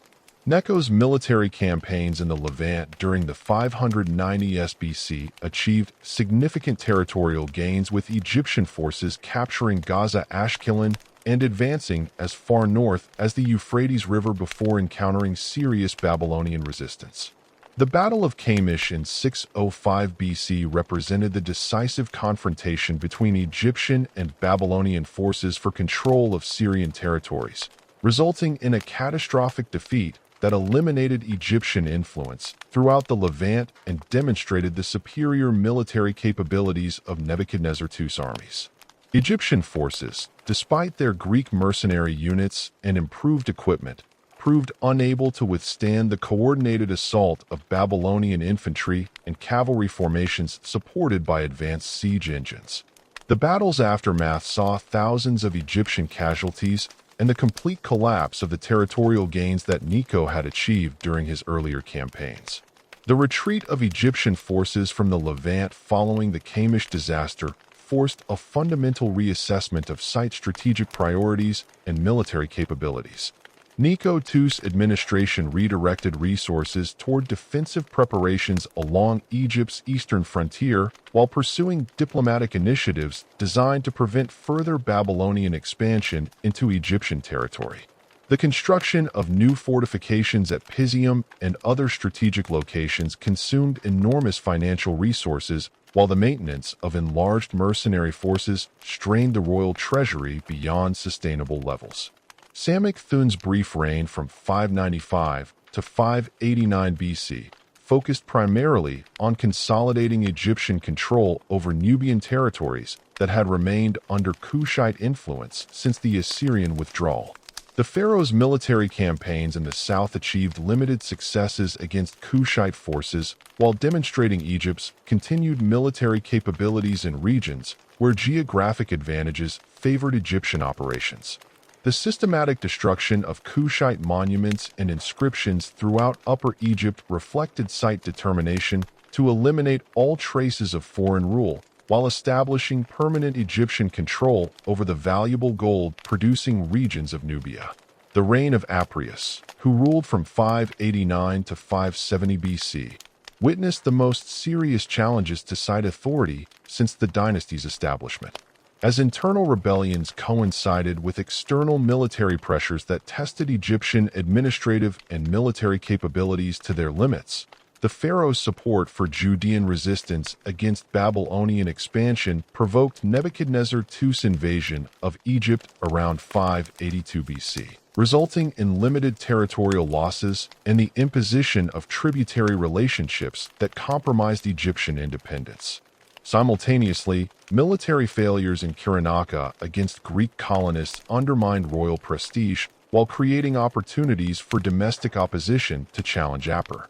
The rebellion led by Amasis, a military commander of humble origins who had gained prominence through service in the Nubian campaigns, represented a fundamental challenge to the established social and political order that had characterized state rule. Amasis's support came primarily from native Egyptian soldiers and provincial administrators who resented the privileges accorded to Greek mercenaries and foreign advisors. While his military success against royal forces demonstrated the limitations of mercenary loyalty when confronted with popular opposition. The civil war that followed lasted several years and devastated large portions of the Delta region before Amasis achieved final victory around 570 BC. The accession of Amasis marked a significant shift in site policies toward foreign populations and international relationships as the new pharaoh sought to balance Egyptian nationalist sentiments with the practical necessities of maintaining military effectiveness and commercial prosperity. Greek mercenaries retained their military roles and land grants, but faced increased restrictions on their activities and reduced political influence in governmental decision-making. The consolidation of Greek commercial activities at Norcritus reflected this new approach, concentrating foreign merchants in a single location where their activities could be monitored and controlled more effectively. Amasis' foreign policy demonstrated sophisticated understanding of the changing strategic situation throughout the Near East as Persian power expanded westward under Cyrus the Great and his successors. The pharaoh's diplomatic initiatives included alliance negotiations with Lydian and Babylonian rulers who faced similar threats from Persian expansion, while Egyptian naval forces provided limited support for Greek city-states. The speed and completeness of Lydian collapse shocked contemporary observers throughout the region and forced Egyptian strategic planners to reassess their defensive preparations and alliance relationships. Amasis' response involved intensified military preparations along Egypt's eastern frontier. While diplomatic efforts sought to delay Persian attention toward Egyptian territories through tribute payments and expressions of nominal submission, the Persian military machine that approached Egypt's borders under Cambyses II represented the culmination of military innovations and organizational developments that had enabled rapid conquest throughout the Near East. Persian forces combined traditional Iranian cavalry units with infantry formations recruited from throughout their vast empire, creating diverse armies that could adapt to various tactical situations and geographic conditions. The incorporation of specialized units, including Scythian archers, Phoenician naval forces, and Mesopotamian siege engineers, provided Persian commanders with capabilities that exceeded those available to any potential opponents. Persian administrative methods refined through decades of governing diverse populations throughout their empire offered conquered peoples opportunities for local autonomy and cultural preservation that contrasted favorably with the harsh assimilationist policies pursued by previous imperial powers. The Persian system of satrapies provided provincial governors with substantial authority while maintaining central oversight through royal inspectors and communication networks that ensured loyalty to imperial policies. This administrative flexibility enabled rapid integration of conquered territories while minimizing resistance from local populations who could maintain their traditional customs and religious practices. The death of Amasis in 526 BC occurred at the most critical moment in Egyptian history since the Hyksos invasions, as Persian forces under Cambyses II had completed their preparations for the conquest of Egypt and were advancing through the Sinai Peninsula toward the Delta frontier. Psamtik III, who inherited the throne as a young and inexperienced ruler, faced the impossible task of defending Egypt against the most powerful military force in the ancient world with resources that had been strained by decades of military preparation and internal conflict. The Persian invasion force that entered Egypt in 525 BC included approximately 50,000 combat troops supported by extensive logistical units and specialized personnel recruited from throughout the Persian Empire. Cambyses II personally commanded the expedition, demonstrating the strategic importance that Persian leadership attached to Egyptian conquest and the integration of the Nile Valley into their imperial system. The invasion army included elite Persian cavalry units, Median infantry formations, Phoenician naval forces, and Arab auxiliaries who provided crucial knowledge of desert warfare and local geographic conditions. The Battle of Pelusium in 525 BC represented the decisive confrontation between Egyptian and Persian forces that would determine the fate of pharaonic independence. Ptolemaic III had concentrated the available Egyptian military forces at this strategic frontier position, utilizing the fortress's defensive advantages while positioning his armies to intercept the Persian advance before it could penetrate into the Delta heartland. The Egyptian force included approximately 30,000 troops combining traditional Egyptian units with Greek and Karen mercenaries supported by whatever naval vessels could be assembled for operations in the coastal lagoons and waterways surrounding Pelusium. The tactical arrangements for the Battle of Pelusium revealed both the strengths and fundamental weaknesses of Egyptian military organization when confronted with Persian combined arms operations. Egyptian forces occupied prepared defensive positions that maximized their advantages in archery and provided protection against cavalry attacks, while Greek mercenary phalanxes formed the core of Egyptian resistance to Persian infantry assaults. However, the diversity of Persian tactical capabilities and their superior coordination between different military units created overwhelming pressure that Egyptian defenders could not sustain indefinitely. Persian siege operations against Pelusium demonstrated the advanced military engineering capabilities that had enabled their rapid conquest throughout the Near East. Persian engineers constructed massive earthwork ramps that enable their forces to assault the fortress walls directly, while specialized units undermined defensive positions through systematic tunneling operations. The coordination between siege operations and field army maneuvers prevented Egyptian forces from receiving reinforcement or conducting effective sorties against Persian positions.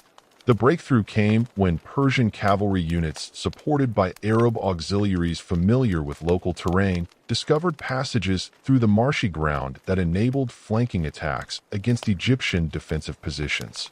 These tactical maneuvers forced Egyptian commanders to redeploy their forces to meet threats from multiple directions, while Persian infantry maintained pressure against the primary defensive lines. The collapse of Egyptian resistance occurred when Greek mercenary units, recognizing the hopelessness of their situation, began negotiating separate surrenders that left Egyptian forces without their most effective combat units.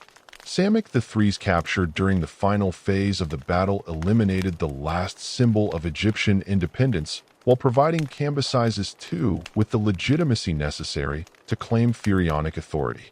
The young pharaoh's treatment as an honored prisoner rather than a conquered enemy reflected Persian diplomatic sophistication and their understanding of Egyptian political traditions. However, Ptolemic's subsequent execution, allegedly for plotting rebellion against Persian rule, demonstrated the limits of Persian tolerance and the definitive end of native Egyptian royal authority. The Persian administrative system implemented in Egypt following Cambyses II's conquest represented a sophisticated adaptation of imperial governance methods to Egyptian conditions and traditions. Egypt became the sixth satrapy of the Persian Empire, with its satrap appointed directly by the Persian king and responsible for tribute collection, military recruitment, and the maintenance of internal order.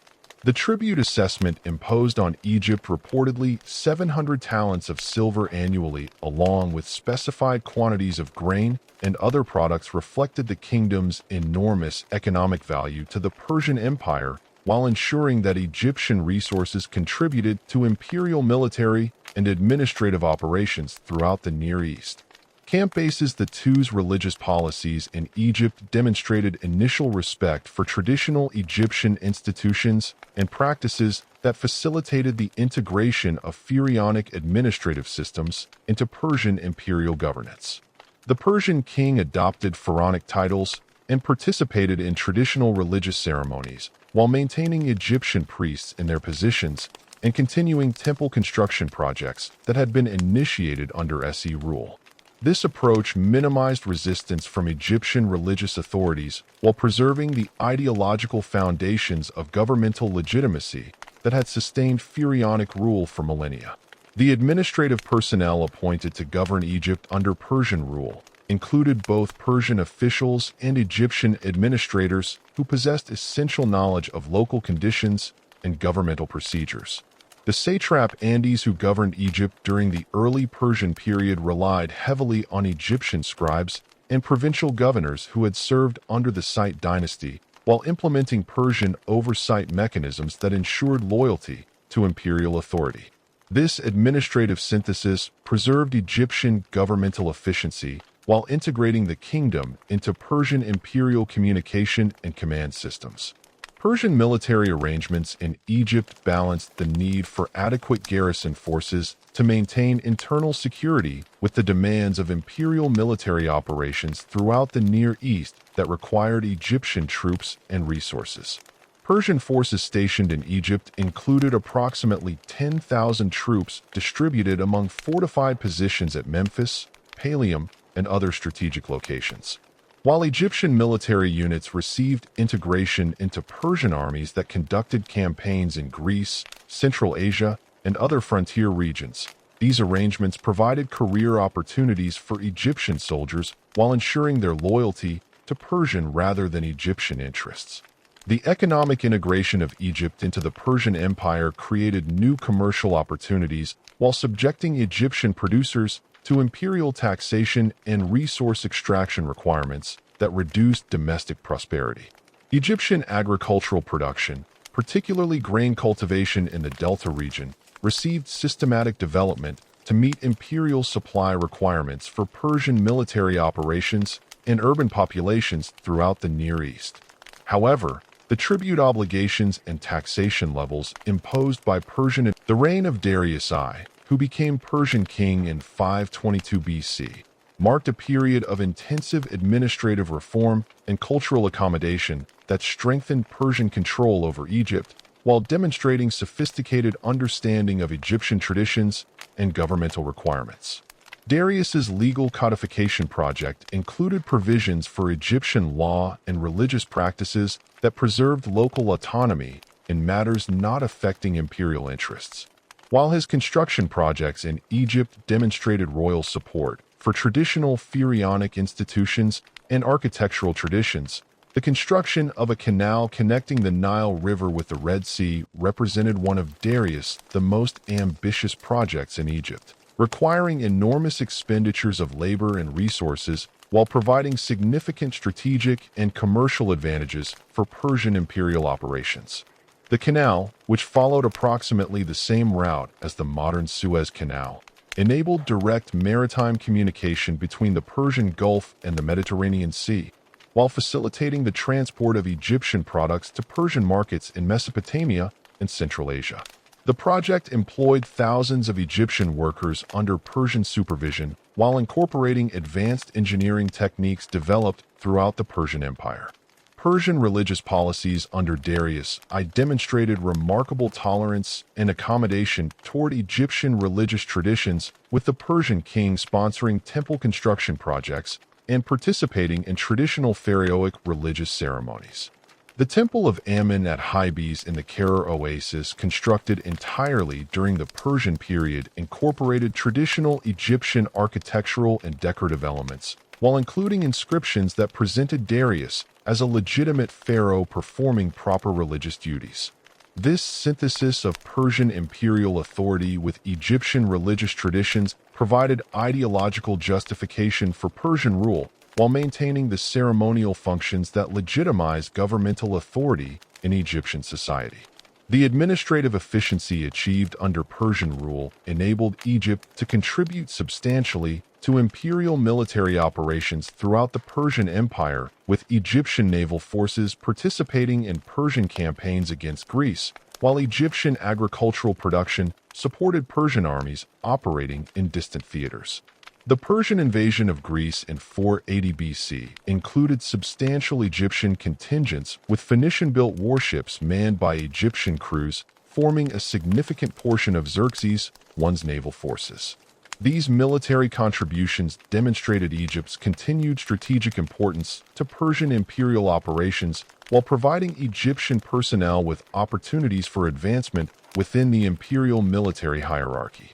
However, the intensification of Persian resource extraction under Xerxes I created growing tensions within Egyptian society as tribute obligations increased.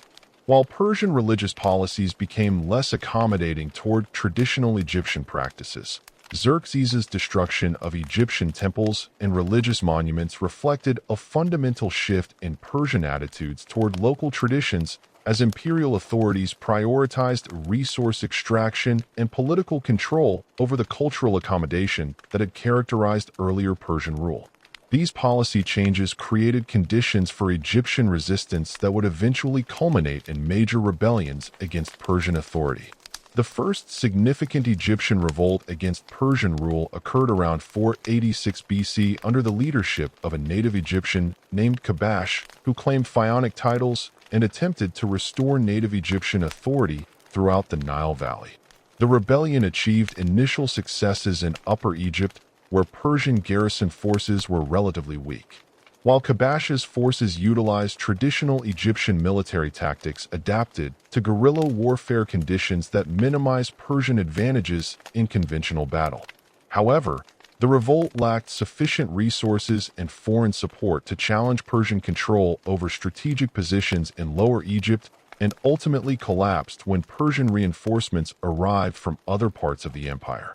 The major Egyptian rebellion that began around 460 BC under the leadership of Inaros, a Libyan prince who claimed descent from earlier pharaohs, represented the most serious challenge to Persian authority since the original conquest 40 years earlier. Inaros assembled a coalition of Egyptian forces and Greek mercenaries that achieved significant military successes against Persian garrison troops, while establishing control over substantial portions of the Delta region.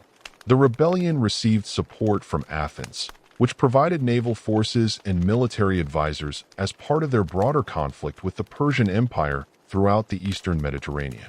The siege of Memphis during Inaros' rebellion demonstrated both the military capabilities of Egyptian resistance forces and the ultimate limitations of their resources when confronted with the full weight of Persian imperial power. Egyptian and Greek forces successfully captured the ancient capital and maintained control for several years, while Persian forces controlled only the fortress district known as the White Wall. However, the arrival of Persian reinforcements under the command of Megabyzus, along with Phoenician naval forces that controlled the Nile Delta waterways, gradually shifted the strategic balance against the Egyptian rebels. The collapse of Inaros' rebellion around 454 BC resulted from the systematic Persian elimination of Egyptian supply lines and the destruction of Athenian naval support that had provided crucial military assistance to the rebellion.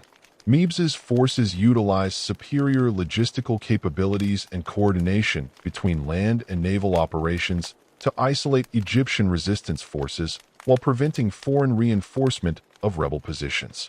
The capture and execution of Inaros marked the definitive end of this phase of Egyptian resistance, while Persian reprisals eliminated much of the native Egyptian leadership that might have organized future rebellions.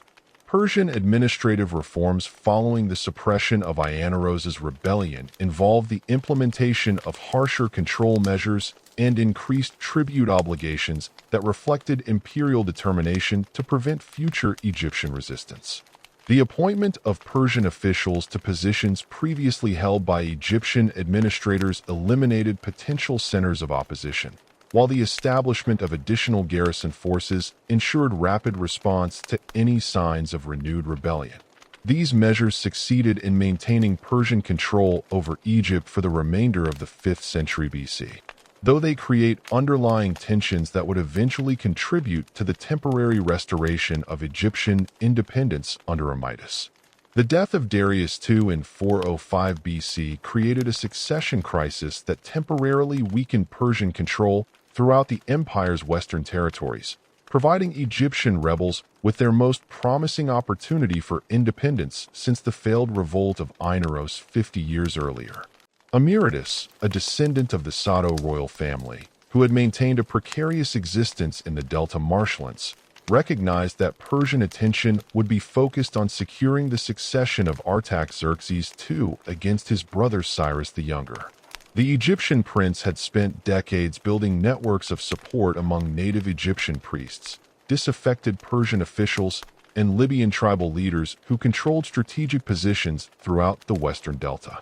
Emidus' rebellion began not with dramatic military confrontations, but through systematic infiltration of Persian administrative positions and the gradual elimination of Persian garrison forces and isolated outposts. His supporters, many of whom held minor positions within the Persian administrative hierarchy, provided crucial intelligence about garrison strengths, supply schedules, and communication networks that enabled coordinated strikes against vulnerable Persian positions. The rebellion's initial successes occurred in the marshy regions of the Western Delta, where Persian cavalry units faced severe mobility restrictions, while Egyptian forces utilized traditional knowledge of waterways and seasonal flooding patterns to achieve tactical advantages. The capture of Mendes in 404 BC marked Amyras's transition from guerrilla leader to legitimate pharaoh, as the city's substantial population and strategic location provided the resources necessary to challenge Persian control over northern Egypt directly. The Persian garrison at Mendes, numbering approximately 800 troops, had been reduced by transfers to support Artaxerxes II's campaigns against Cyrus, leaving insufficient forces to defend the city's extensive fortifications against sustained attack. Egyptian forces utilized siege techniques learned from observing Persian operations during previous rebellions, including the construction of earthwork ramps and the systematic undermining of defensive walls through tunneling operations. The administrative challenge of establishing legitimate governmental authority throughout Egypt required Ammonius to balance traditional pharaonic institutions with practical, while their previous loyalties created suspicions about their reliability. Heir's solution involved the gradual integration of these families into his administration through marriage alliances and the confirmation of their property rights, while appointing trusted supporters to key military and religious positions. The restoration of traditional Egyptian religious practices under Amytis required extensive negotiations with temple priesthoods who had adapted to Persian religious policies while maintaining their essential ceremonial functions. The pharaoh's coronation at Memphis involved elaborate ceremonies that emphasized the restoration of proper religious order while incorporating innovations that reflected Egypt's changed circumstances. The participation of Greek mercenaries in traditional pharaonic ceremonies created unprecedented situations that required careful diplomatic management to maintain religious authenticity while acknowledging military realities. Persian efforts to suppress Aegis's rebellion initially proved ineffective due to the empire's preoccupation with the massive revolt of Cyrus the Younger and subsequent military campaigns throughout Anatolia and Mesopotamia. The satrap arts responsible for Egyptian affairs commanded insufficient forces to conduct major military operations. While his requests for reinforcements received low priority from imperial authorities focused on more immediate threats to Persian hotland territories. This strategic neglect provided Emir T with crucial time to consolidate his control over Egyptian territory and establish administrative systems capable of sustaining prolonged resistance. The Battle of Canaxa in 401 BC, which resulted in Cyrus the Younger's death and the collapse of his rebellion against Artaxerxes II, fundamentally altered the strategic situation throughout the Persian Empire by eliminating the primary threat to imperial stability while freeing substantial military resources for operations against provincial rebellions. The famous retreat of the 10,000 Greek mercenaries who had supported Cyrus demonstrated both the military capabilities of professional Greek soldiers and their availability for employment by other powers seeking to challenge Persian authority. And Matos recognized these developments as both opportunity and threat, as Greek military expertise could strengthen Egyptian resistance. While increased Persian attention to Egyptian affairs posed existential dangers to his newly established kingdom, the diplomatic initiatives that Emitos pursued with Spartan and Athenian representatives revealed sophisticated understanding of Mediterranean political dynamics and the potential for Greek support against Persian expansion. Egyptian envoys offered substantial financial inducements for Greek military assistance, while emphasizing the strategic advantages that Egyptian independence could provide for Greek operations against Persian territories in Anatolia and the Levant. However, Greek city-states remained primarily focused on their internal conflicts and showed limited interest in sustained military commitments to distant Egyptian campaigns that offered uncertain prospects for success. Nephrites, who established the 29th dynasty around 399 BC, following Amidas's death under mysterious circumstances, inherited a kingdom that had achieved remarkable success in establishing independence, but faced mounting Persian pressure as imperial authorities prepared systematic campaigns to restore Egyptian tribute payments and strategic positions. The new pharaoh's power base centered on Mendes in the northern Delta region, where his family had accumulated substantial wealth through collaboration with Amyodius's administration while maintaining independent military forces capable of challenging rival claimants to pharaonic authority.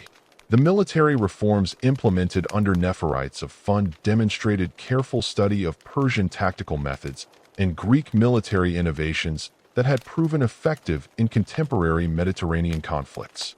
Egyptian forces received training in Greek hoplite formations while maintaining traditional archery units that provided long-range capabilities superior to standard Greek armaments. The integration of Libyan cavalry units with Egyptian infantry created combined arms formations capable of tactical flexibility in various geographic conditions, while the establishment of permanent military colonies along strategic frontiers provided defensive depth against potential Persian invasions. Greek mercenary recruitment became a crucial component of Egyptian military policy under the 29th dynasty, as native Egyptian forces alone proved insufficient to resist Persian armies equipped with superior siege technology and supported by extensive logistical networks. Nephrites, the FT's agents, operated throughout the Greek world, offering competitive wages and land grants to experienced soldiers seeking employment opportunities in the aftermath of the Peloponnesian War.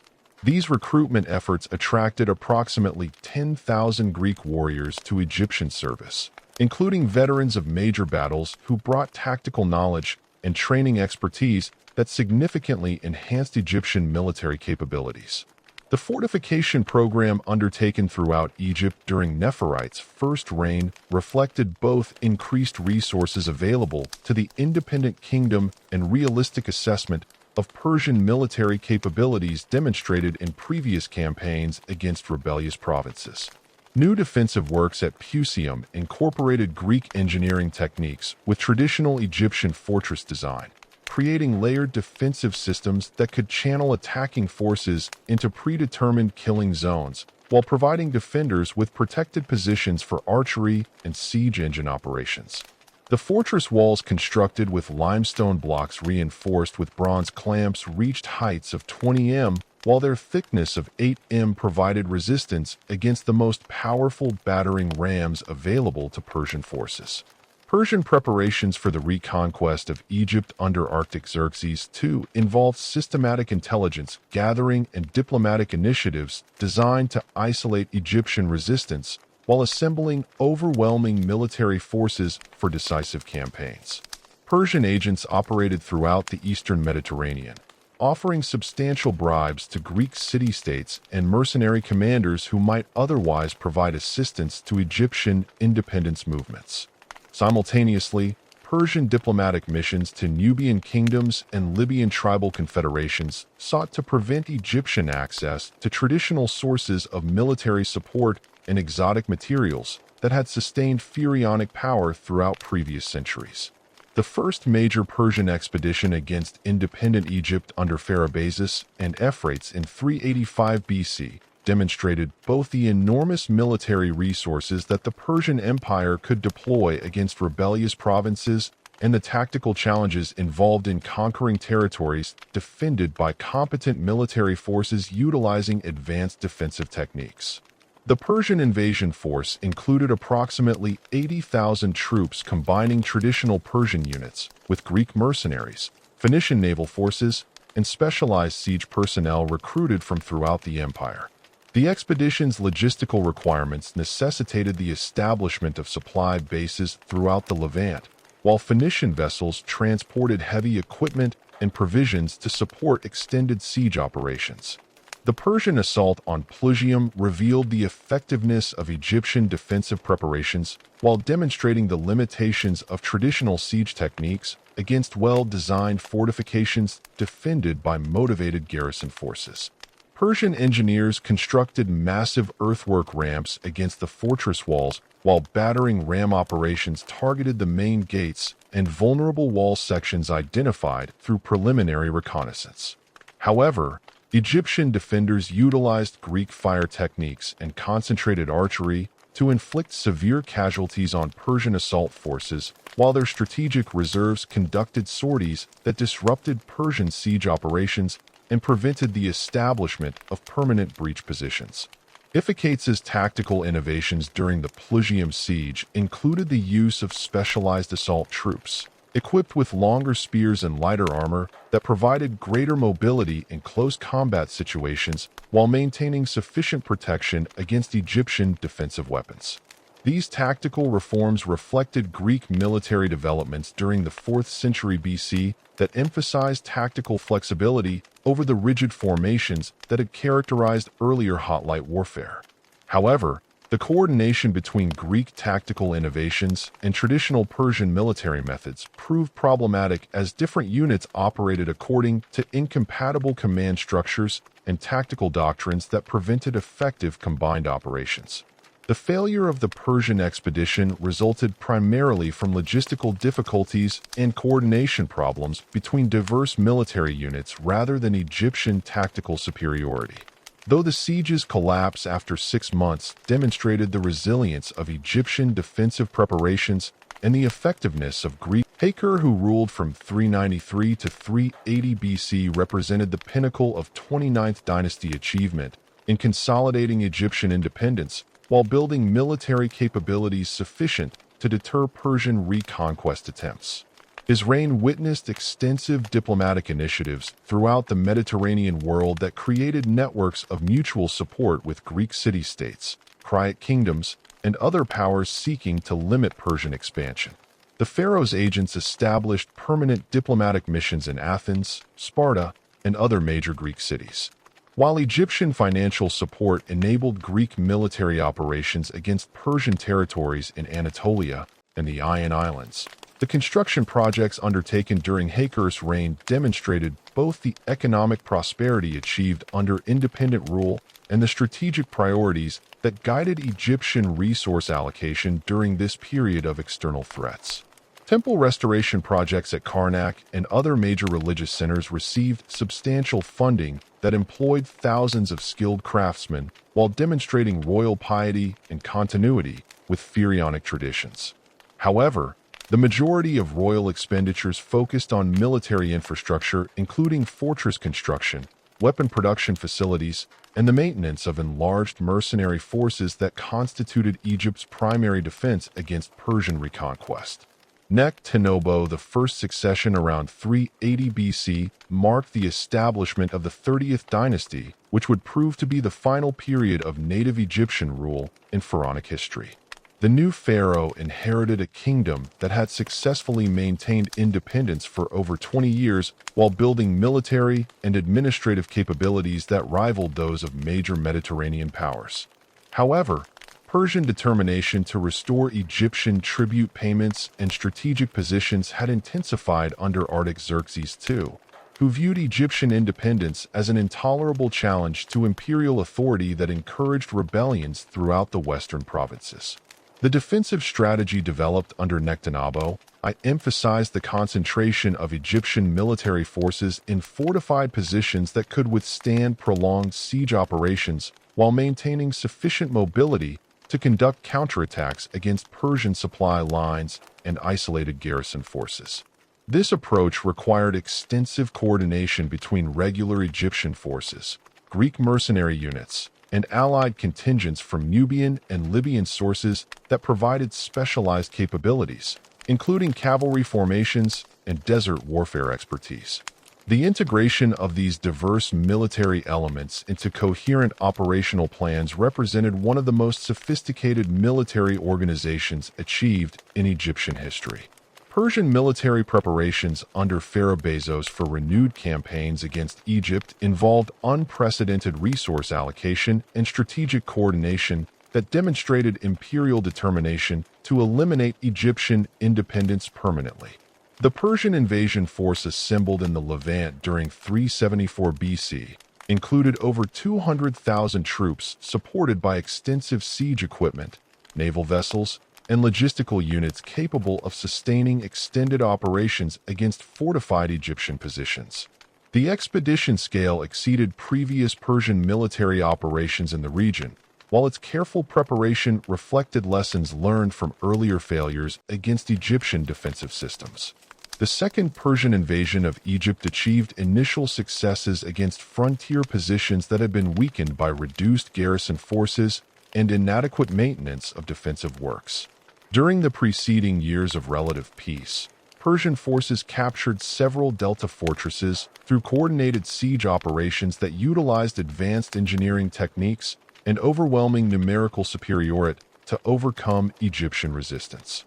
However, the main Egyptian defensive positions at Memphis and other strategic locations remained intact, while Nanobotha's forces conducted effective harassing operations against Persian supply convoys and isolated detachments. The ultimate failure of this Persian expedition resulted from seasonal flooding that disrupted Persian siege operations while creating tactical advantages for Egyptian forces familiar with local geographic conditions and seasonal patterns.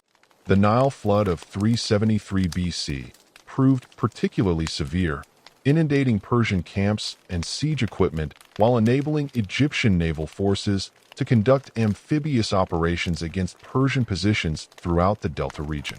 Persian commanders lacking adequate knowledge of Egyptian hydrographic conditions had positioned their forces in areas subject to seasonal flooding, while their heavy equipment proved impossible to relocate rapidly when water levels rose unexpectedly. Pharaohs, who succeeded Nectanebo around 365 BC, pursued aggressive foreign policies that sought to exploit Persian difficulties throughout the empire while building Egyptian influence in traditional spheres of pharaonic power. The pharaoh's military campaigns in the Levant achieved limited territorial gains, while his diplomatic initiatives created alliance relationships with rebellious Persian satraps and Greek city-states that provided mutual support against imperial authority. However, these ambitious policies required enormous financial expenditures that strained Egyptian resources while creating internal opposition from conservative factions who preferred defensive strategies focused on maintaining independence rather than territorial expansion. The military innovations introduced during Pharaoh's reign included the systematic adoption of Greek siege techniques and the establishment of permanent naval bases capable of supporting extended Mediterranean operations. Egyptian engineers studied Greek and Persian fortress design while incorporating improvements that reflected local conditions and available materials. The resulting fortifications combined traditional Egyptian massive construction with Greek technical innovations, including improved gate systems, coordinated defensive towers, and underground facilities for storing supplies and housing garrison forces during extended siege operations. Nectanebo II's succession around 360 BC followed a brief civil war that demonstrated the internal tensions created by Pharaoh's aggressive foreign policies and their associated financial burdens. The new pharaoh, who'd served as a military commander under his predecessor, inherited a kingdom that retained substantial military capabilities while facing mounting Persian pressure, as Artaxerxes III consolidated imperial control throughout the western provinces. Nectanebo II's early policies emphasized defensive preparations and internal consolidation rather than territorial expansion, reflecting realistic assessment of Egyptian capabilities relative to the growing Persian threat. The building projects undertaken during Nectanebo II's reign represented the final flowering of pharaonic architectural achievement, combining traditional Egyptian monumental scale with technical innovations developed during the independence period. The pharaoh's additions to temple complexes at Felt, Edfu, and other locations demonstrated continued Egyptian mastery of stone construction techniques, while their decorative programs emphasized themes of divine protection and raw legitimacy. that reflected contemporary political concerns. These projects employed thousands of skilled craftsmen while consuming enormous quantities of high-quality stone transported from quarries throughout Egypt and Nubia.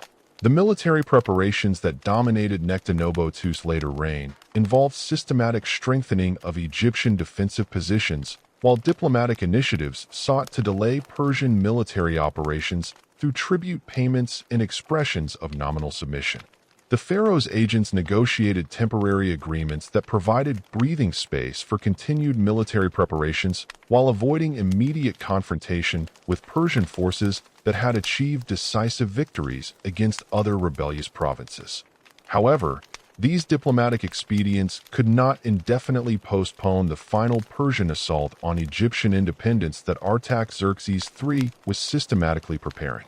The Persian invasion of 343 BC under Artaxerxes III represented the culmination of decades of imperial planning and resource accumulation designed to eliminate Egyptian independence permanently. The invasion force included over 300,000 troops combining Persian regular units with Greek mercenaries, Phoenician naval forces, and specialized contingents recruited from throughout the empire. The expedition's logistical support involved the establishment of supply bases throughout the Levant, while engineering units prepared siege equipment specifically designed to overcome Egyptian fortification systems that had successfully resisted previous Persian attacks. The systematic Persian advance through Egyptian territory demonstrated tactical coordination and strategic planning that exceeded previous imperial military operations in the region. Persian forces captured frontier positions through coordinated siege operations while maintaining sufficient reserves to respond to Egyptian counter. The ancient capital's capture required extensive siege operations that demonstrated both Persian military capabilities and the continued strength of Egyptian fortification systems even in the face of overwhelming enemy superiority.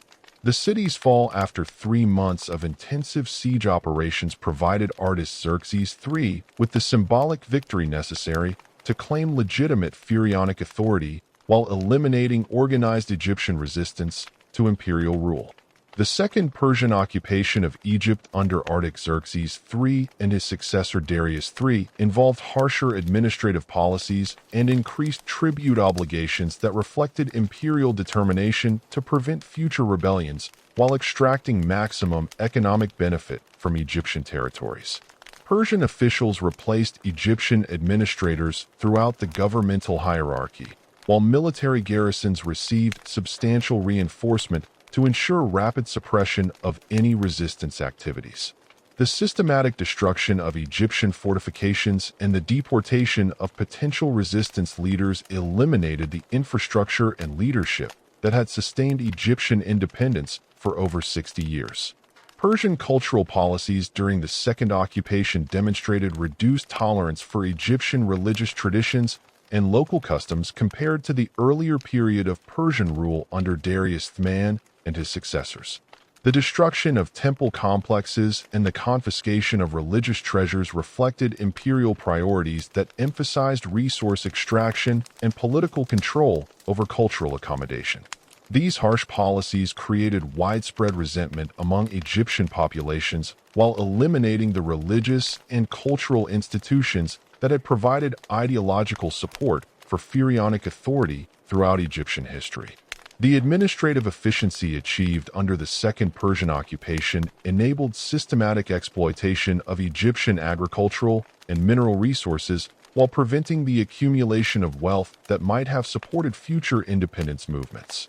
Tribute assessments increased substantially compared to earlier Persian rule, while new taxation systems extracted revenues from commercial activities and craft production that had previously remained largely exempt from imperial demands. These economic policies generated enormous wealth for the Persian treasury while reducing Egyptian prosperity to levels that eliminated possibilities for sustained resistance to imperial authority.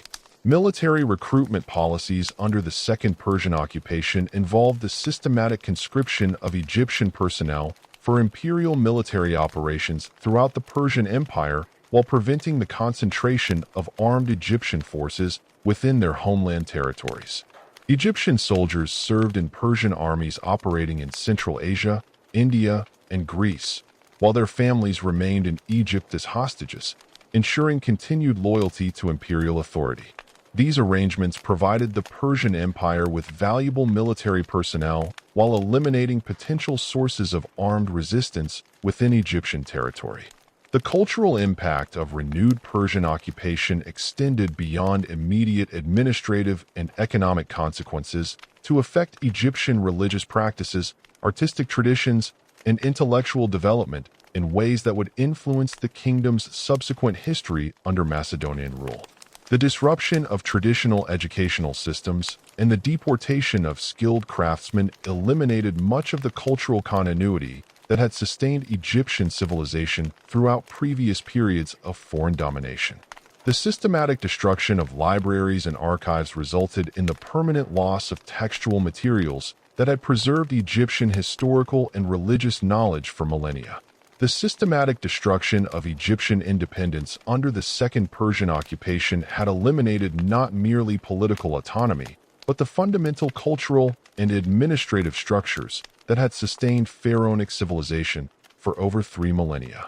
When Alexander III of Macedon approached Egypt's eastern frontier in 332 BC, he encountered a kingdom whose native institutions had been systematically dismantled, while Persian administrative control rested on military force rather than popular acceptance. The young Macedonian king's arrival represented not simply another change of foreign rulers, but the beginning of a transformation that would fundamentally alter Egypt's relationship with the broader Mediterranean world, while paradoxically preserving pharaonic traditions through their incorporation into Hellenistic royal ideology. Alexander's invasion force that crossed into Egypt from Gaza numbered approximately 35,000 troops, combining the veteran Macedonian phalanx formations that had conquered the Persian Empire with allied Greek contingents, Thracian cavalry units, and specialized siege personnel who had perfected their techniques during the systematic reduction of Persian strongholds throughout Anatolia and the Levant. The Macedonian military machine represented the culmination of Greek tactical innovations developed during the 4th century BC, featuring the Sarissa armed phalanx formations that provided unprecedented reach and striking power while maintaining the disciplined coordination that had characterized earlier hoplite warfare. Persian resistance to Alexander's advance into Egypt proved minimal as Mazakis, the Persian seat trap responsible for Egyptian administration, commanded insufficient forces to challenge Macedonian military superiority, while the Egyptian population demonstrated active hostility toward Persian rule that eliminated possibilities for effective collaboration between occupying forces and local administrators. The rapid collapse of Persian authority reflected both the overwhelming tactical advantages possessed by Macedonian forces and the fundamental illegitimacy of Persian rule in Egyptian eyes following decades of harsh administrative policies and cultural suppression. The surrender of Pelusium without resistance provided Alexander with immediate access to the Nile Delta, while demonstrating the complete breakdown of Persian defensive preparations throughout the eastern frontier. The ancient fortress, which had successfully withstood numerous sieges throughout Egyptian history, opened its gates to Macedonian forces as Persian garrison troops either fled westward or negotiated individual surrenders that preserved their lives while eliminating organized resistance to Alexander's advance. The fortress's substantial military supplies and strategic position enabled rapid Macedonian penetration into the Egyptian heartland, while providing secure bases for subsequent operations throughout the Delta region. Memphis surrendered to Alexander's forces without siege operations as the city's Persian administrators recognized the futility of resistance against superior Macedonian military capabilities, while Egyptian priests and nobles actively welcomed the prospect of liberation from Persian rule. The ancient capital's submission provided Alexander with symbolic control over Egypt's traditional governmental center, while its treasury, containing accumulated Persian tribute collections, supplied immediate financial resources for continued military operations and administrative reorganization. The young king's entry into Memphis involved traditional pharaonic ceremonies that emphasized continuity with ancient Egyptian institutions while establishing his legitimate authority over the conquered territory.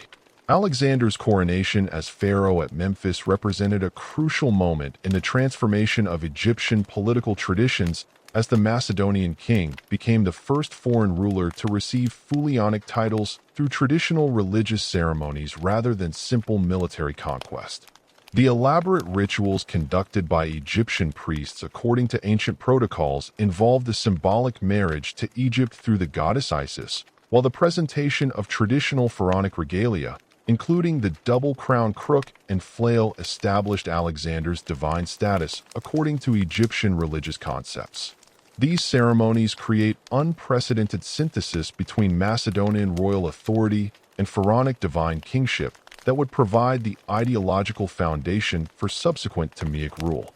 The foundation of Alexandria in 331 BC marked Alexander's most lasting contribution to Egyptian civilization, as the new city's strategic location at the western edge of the Nile Delta provided optimal access to Mediterranean trade routes. While its planned urban design incorporated the most advanced Greek architectural and engineering concepts available in the contemporary world, Alexander personally selected the site following careful reconnaissance of the Egyptian coastline. Choosing a location that combined natural harbor facilities with defensible terrain while providing adequate freshwater supplies and connections to the Nile River system that would enable commercial access to Egypt's agricultural heartland. The city's initial planning involved the famous architect Dinocrates of Rhodes, who designed Alexandria according to Hippodamian principles that emphasized geometric street layouts, designated districts for specific functions, and monumental public buildings that would demonstrate the city's importance. Alexandria's harbor facilities represented engineering achievements that exceeded contemporary standards throughout the Mediterranean world, featuring artificial breakwaters that created protected anchorages capable of accommodating the largest merchant vessels, while lighthouse installations provided navigation assistance for ships approaching the Egyptian coast. The famous Pharaohs lighthouse, though completed during the early Ptolemaic period, was planned during Alexander's initial city foundation and would become one of the seven wonders of the ancient world through its innovative design and monumental scale that demonstrated Alexandria's importance as a major commercial hub connecting Europe, Asia, and Africa. Alexander's journey to the Oracle of Amun at Siwa Oasis represented the most significant religious and political event of his brief Egyptian sojourn, as the dangerous desert expedition demonstrated his commitment to Egyptian religious traditions. While the oracle's pronouncements provided divine confirmation of his pharaonic authority, the journey required careful logistical preparation and expert guides familiar with desert navigation, as the route covered over 300 kilometers through harsh terrain where inadequate water supplies or navigation errors could prove fatal for entire expeditions.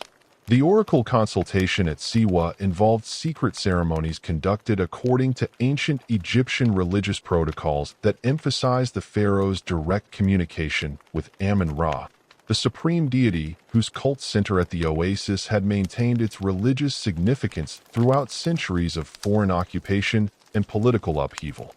The priest's recognition of Alexander as the legitimate son of Amun provided crucial religious validation for his pharaonic claims, while establishing his divine status according to traditional Egyptian concepts that distinguish legitimate rulers from mere military conquerors.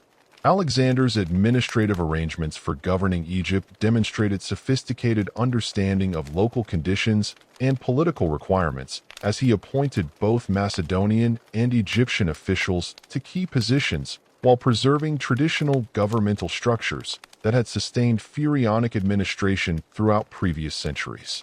The division of authority between military commanders responsible for garrison forces and civilian administrators who managed taxation and provincial governance prevented the concentration of power that might have enabled future rebellions, while ensuring effective coordination between different aspects of governmental administration.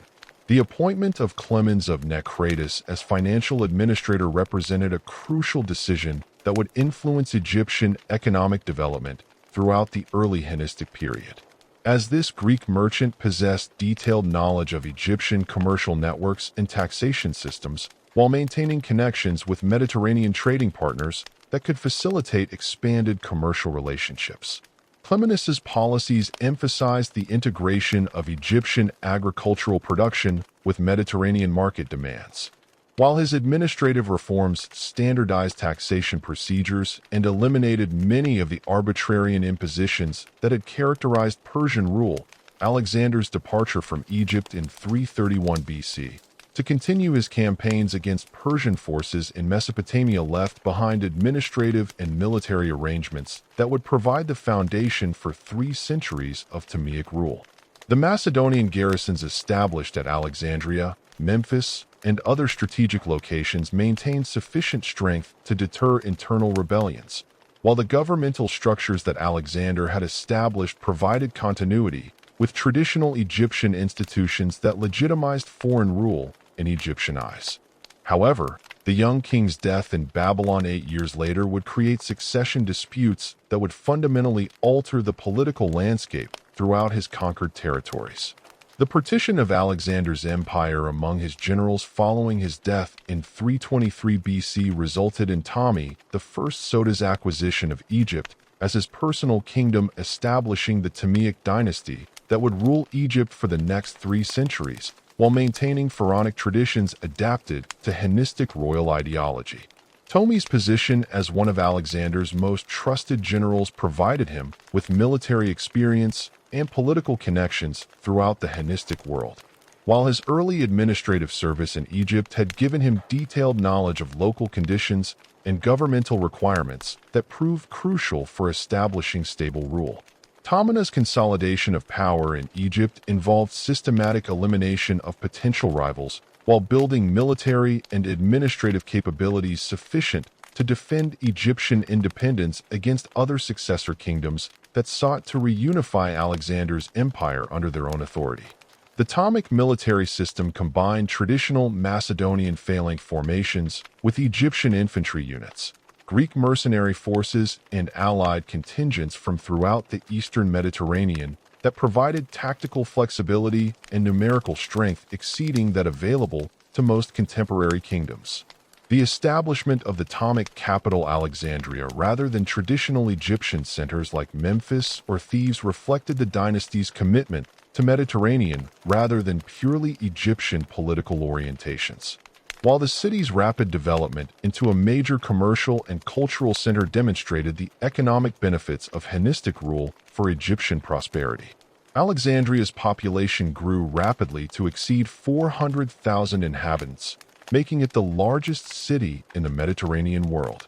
The Ptolemaic administrative system represented a sophisticated synthesis of Macedonian royal traditions, Greek governmental concepts, and Egyptian bureaucratic practices that created one of the most efficient administrative structures in the ancient world. The kingdom's division into nomes administered by appointed officials responsible to the royal court maintained traditional Egyptian provincial organization, while Greek legal concepts and administrative procedures provided standardized governmental methods that eliminated many of the arbitrary practices that had characterized earlier periods of foreign rule. Ptolemaic religious policies demonstrated remarkable sophistication in balancing Greek cultural preferences with Egyptian religious requirements as the dynasty's rulers adopted full pharaonic titles and participated in traditional Egyptian religious ceremonies, while maintaining their Greek cultural identity and supporting Greek religious institutions throughout their kingdom. The development of syncretic religious traditions that combined Greek and Egyptian deities created new forms of worship that appealed to both ethnic communities. While the continued operation of traditional Egyptian temples under royal patronage preserved ancient religious practices that legitimized Ptolemaic authority in Egyptian eyes.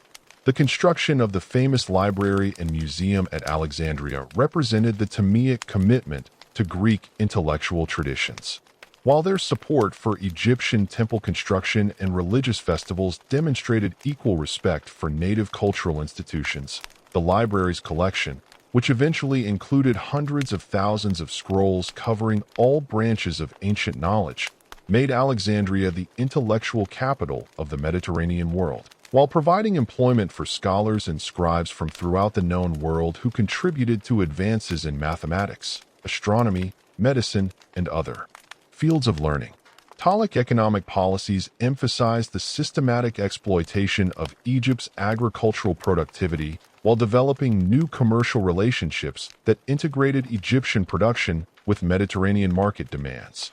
The kingdom's monopoly system controlled the production and distribution of key commodities including papyrus, linen, and certain luxury goods, while competitive markets operated for agricultural products and manufactured items that generated substantial tax revenues for the royal treasury.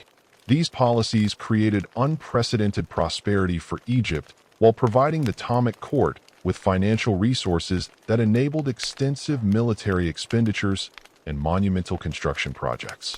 The gradual Hellenization of Egyptian urban centers proceeded through voluntary adoption of Greek cultural practices rather than systematic suppression of native traditions, as Egyptian elites recognized the advantages of Greek education and cultural knowledge for advancement within the Ptolemaic administrative hierarchy. Greek gymnasiums and theaters established in major Egyptian cities provided venues for Greek cultural activities, while traditional Egyptian festivals and religious ceremonies continue to operate with royal support and participation. Ptolemaic military organization incorporated both Greek and Egyptian military traditions while adapting to the specific strategic requirements of defending Egypt against external threats and maintaining internal stability. The dynasty's naval forces, based primarily at Alexandria, became the dominant Mediterranean fleet during the 3rd century BC. While their land armies combined Macedonian phalanx units with Egyptian infantry, cavalry formations recruited from throughout the kingdom, and war elephants obtained through trading relationships with Indian and African sources.